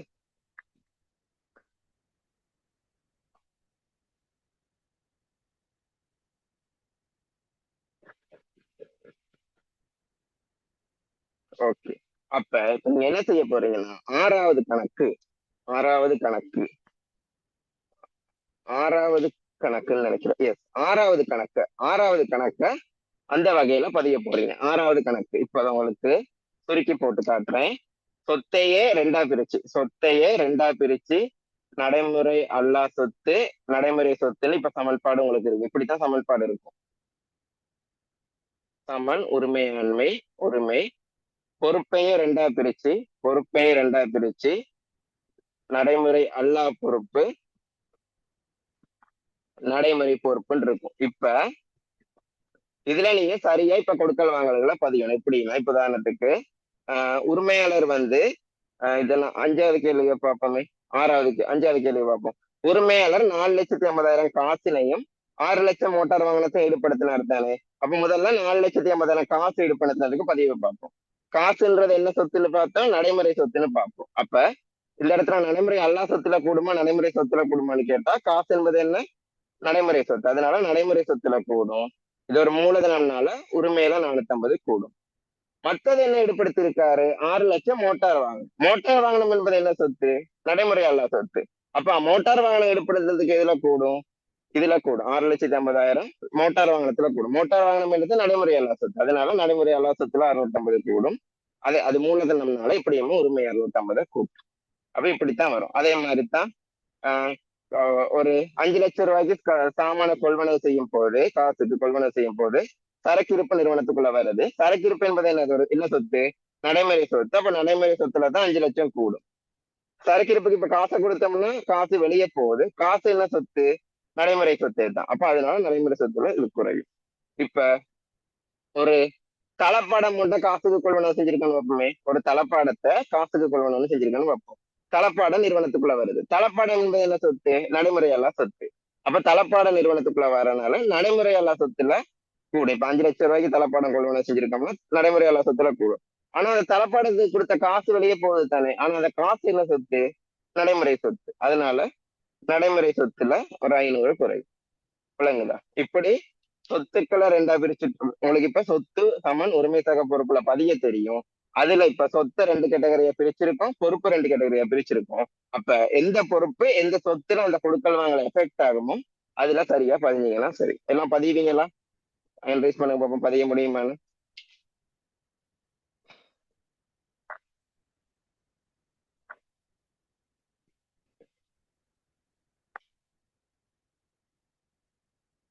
ஓகே,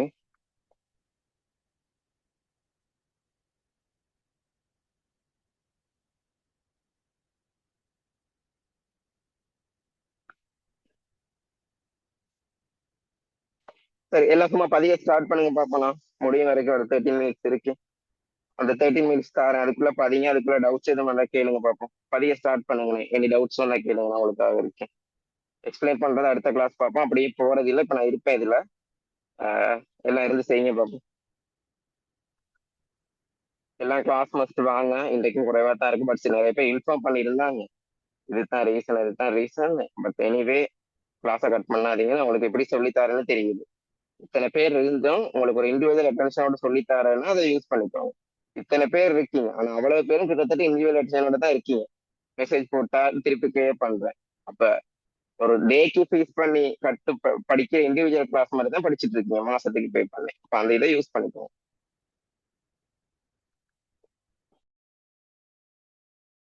நான் நான் யாரோடையும் கம்பேர் பண்ணல. வேற கிளாஸ்ல இப்படி செய்வாங்களான்னு எனக்கு தெரியல. மெனக்கெட்டு கேட்டு பொறுமையா ஒரு குரூப் கிளாஸ்ல. ஸோ அதை யூஸ் பண்ணுங்க, கட் பண்ணாதீங்க. டைமுக்கு வாங்க.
அந்த தேனுன்றது நீங்க மாத்தீங்க இல்ல போல எனக்கு மெசேஜில் போடுங்க உங்களோட ஆக்சுவல் நேம் என்ன நீங்க யாரும் போட்டீங்க அது இந்த நேம்னு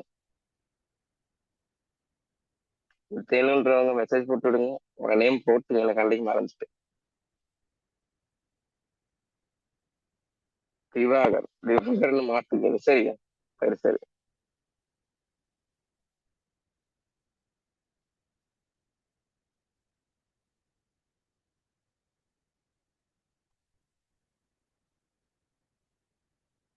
உங்களுக்காக தான் வெயிட் பண்ணிட்டு இருக்கேன் செஞ்சு முடியறதுக்கு ஒரு டைம் இருக்கு தானே இதுக்குள்ள செய்யலாம் இப்போ எதுவும் டவுட்ஸ்லாம் கேளுங்க அதை சொல்லலாம் இத்தனை வாயால நம்மள நான் சொன்னாலும் சொல்லாட்டியும் நான் முதல்ல சொன்ன மாதிரி தான் Monday Wednesday Friday Saturday Sunday எங்களுக்கு கிளாஸ் இருக்கு நான் ஏதோ சில நேரங்களில் டைம் இருக்கனால ஞாபகம் வரனால அதை ரிமைண்ட் பண்ணி மெசேஜ் போடுறது அதர்வைஸ் நான் போட்டேனோ இல்லையோ அதே லிங்க் இந்த சேம் லிங்க் தான் ஐடி மாறாத அதே லிங்க் ஜாயின் பண்ணீங்கன்னா சரி நான் அது எதுவும் ஞாபகம் இருந்தால் மட்டும் சொல்லுவேன் எட்டாவது கேள்வியில் என்னன்னு சொல்லுங்க bro. எட்டாவது கேள்வி எட்டாவது கேள்வி எட்டாவது கேள்வி ஆறாவது எட்டாவது செலுத்தி இம்மாத கட்டிட வாடகை 10,000 அடுத்த மாத கட்டிட வாடகை 5,000 இப்ப இந்த மாத கட்டிட வாடகை எட்டாவது கேட்கிறாரு இப்ப ஆஹ் எட்டாவது கேட்டிருக்காரு இம்மாத கட்டிட வாடகை 10,000 அடுத்த மாத கட்டிட 5,000 செலுத்திருக்கீங்க அப்ப இந்த மாசத்துக்குன்னு கட்ட வாடகை ஒரு 10,000மும் அடுத்த மாசத்துக்கு கட்டிட வாடகை ஒரு 5,000மும் செலுத்திருக்கீங்க அப்ப மொத்தமா நாங்க எவ்வளவு செலுத்தியிருப்போம் 15,000 செலுத்திருப்போம் அழகா சொல்லியிருக்கேன் இம்மாத கட்டிட வாடகையும் அடுத்த மாத கட்டிட வாடகை 5,000 அப்ப மொத்தமா 15,000 செலுத்தியிருப்போம் இப்ப 15,000 காசு செலுத்தினது நிறுவனத்தை விட்டு காசு போயிருக்கும் காசு இந்த இடத்துல ரெண்டு சொத்துல என்ன சொத்துன்னு கேட்டீங்கன்னா நடைமுறை சொத்து அப்ப காசு போறது 15,000 நடைமுறை சொத்தை குறைக்கும் அடுத்தது இந்த 15,000த்துல 10,000 5,000 என்னது அடுத்த மாச செலவு இந்த மாச வாடகை 10,000 தான் அப்ப இந்த மாச வாடகை தான் என்ன செய்யும் ஒரு செலவாகிறத மட்டும் உரிமையை குறைக்கும் அப்ப 10,000 மட்டும் உரிமையை குறைக்கும் மீதி 5,000 என்னது முற்பண செலவுன்னு நாங்க சொல்லுவோம் அதுதான் சொல்றது முற்பண செலவு அடுத்த மாச செலவை இப்பவே செலுத்துறதுதான் சொல்றது முற்பண செலவு முற்பண செலவு என்னன்னு சொல்லி தந்தேன் ஒரு நடைமுறை சொத்து அதுவும் ஒரு வருஷத்துக்குள்ள இல்லாம போயிடும் அப்ப அந்த சொத்துல கூடுறதுல நடைமுறை சொத்துல தான் 5,000 கூடும் ஓகே அதுவாக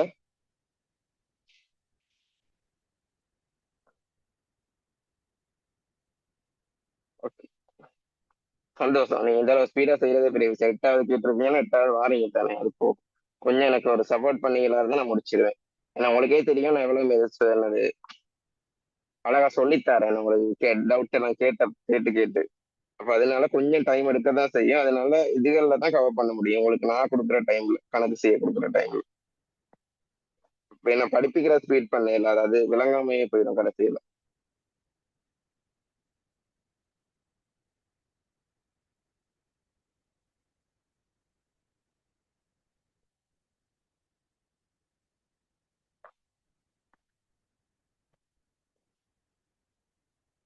சரி நாங்க முடிப்போம் நெக்ஸ்ட் கிளாஸ் பார்ப்போம் கொஞ்சம் டைமுக்கு வாங்க இன்னைக்கு இருந்தாக்களுக்கு டைம் என்னன்னா 16 பேர் இருந்தீங்க அதுல ஒருத்தர் தான் லீவ் ஆகியிருக்காரு அதுவும் இப்பதான் லீவ் ஆனாங்க போல இவ்வளவு நேரம் வந்தவங்க அவ்வளவு நேரம் இருந்ததுக்கு சந்தோஷம் சில பேர் இன்ஃபார்ம் பண்ணி இருந்தீங்க ஓகே பட் இருந்தாலும் மேக்ஸிமம் காஸ்ட் டைப் பண்ண அட்டன்ஸை குறைச்சிக்கலாம பார்த்துப்போம் okay any doubts any time என்னட்ட கேளுங்க அதுதான் திருப்பி திருப்பி சொல்றேன் ஓகே தேங்க்யூ குட் நைட்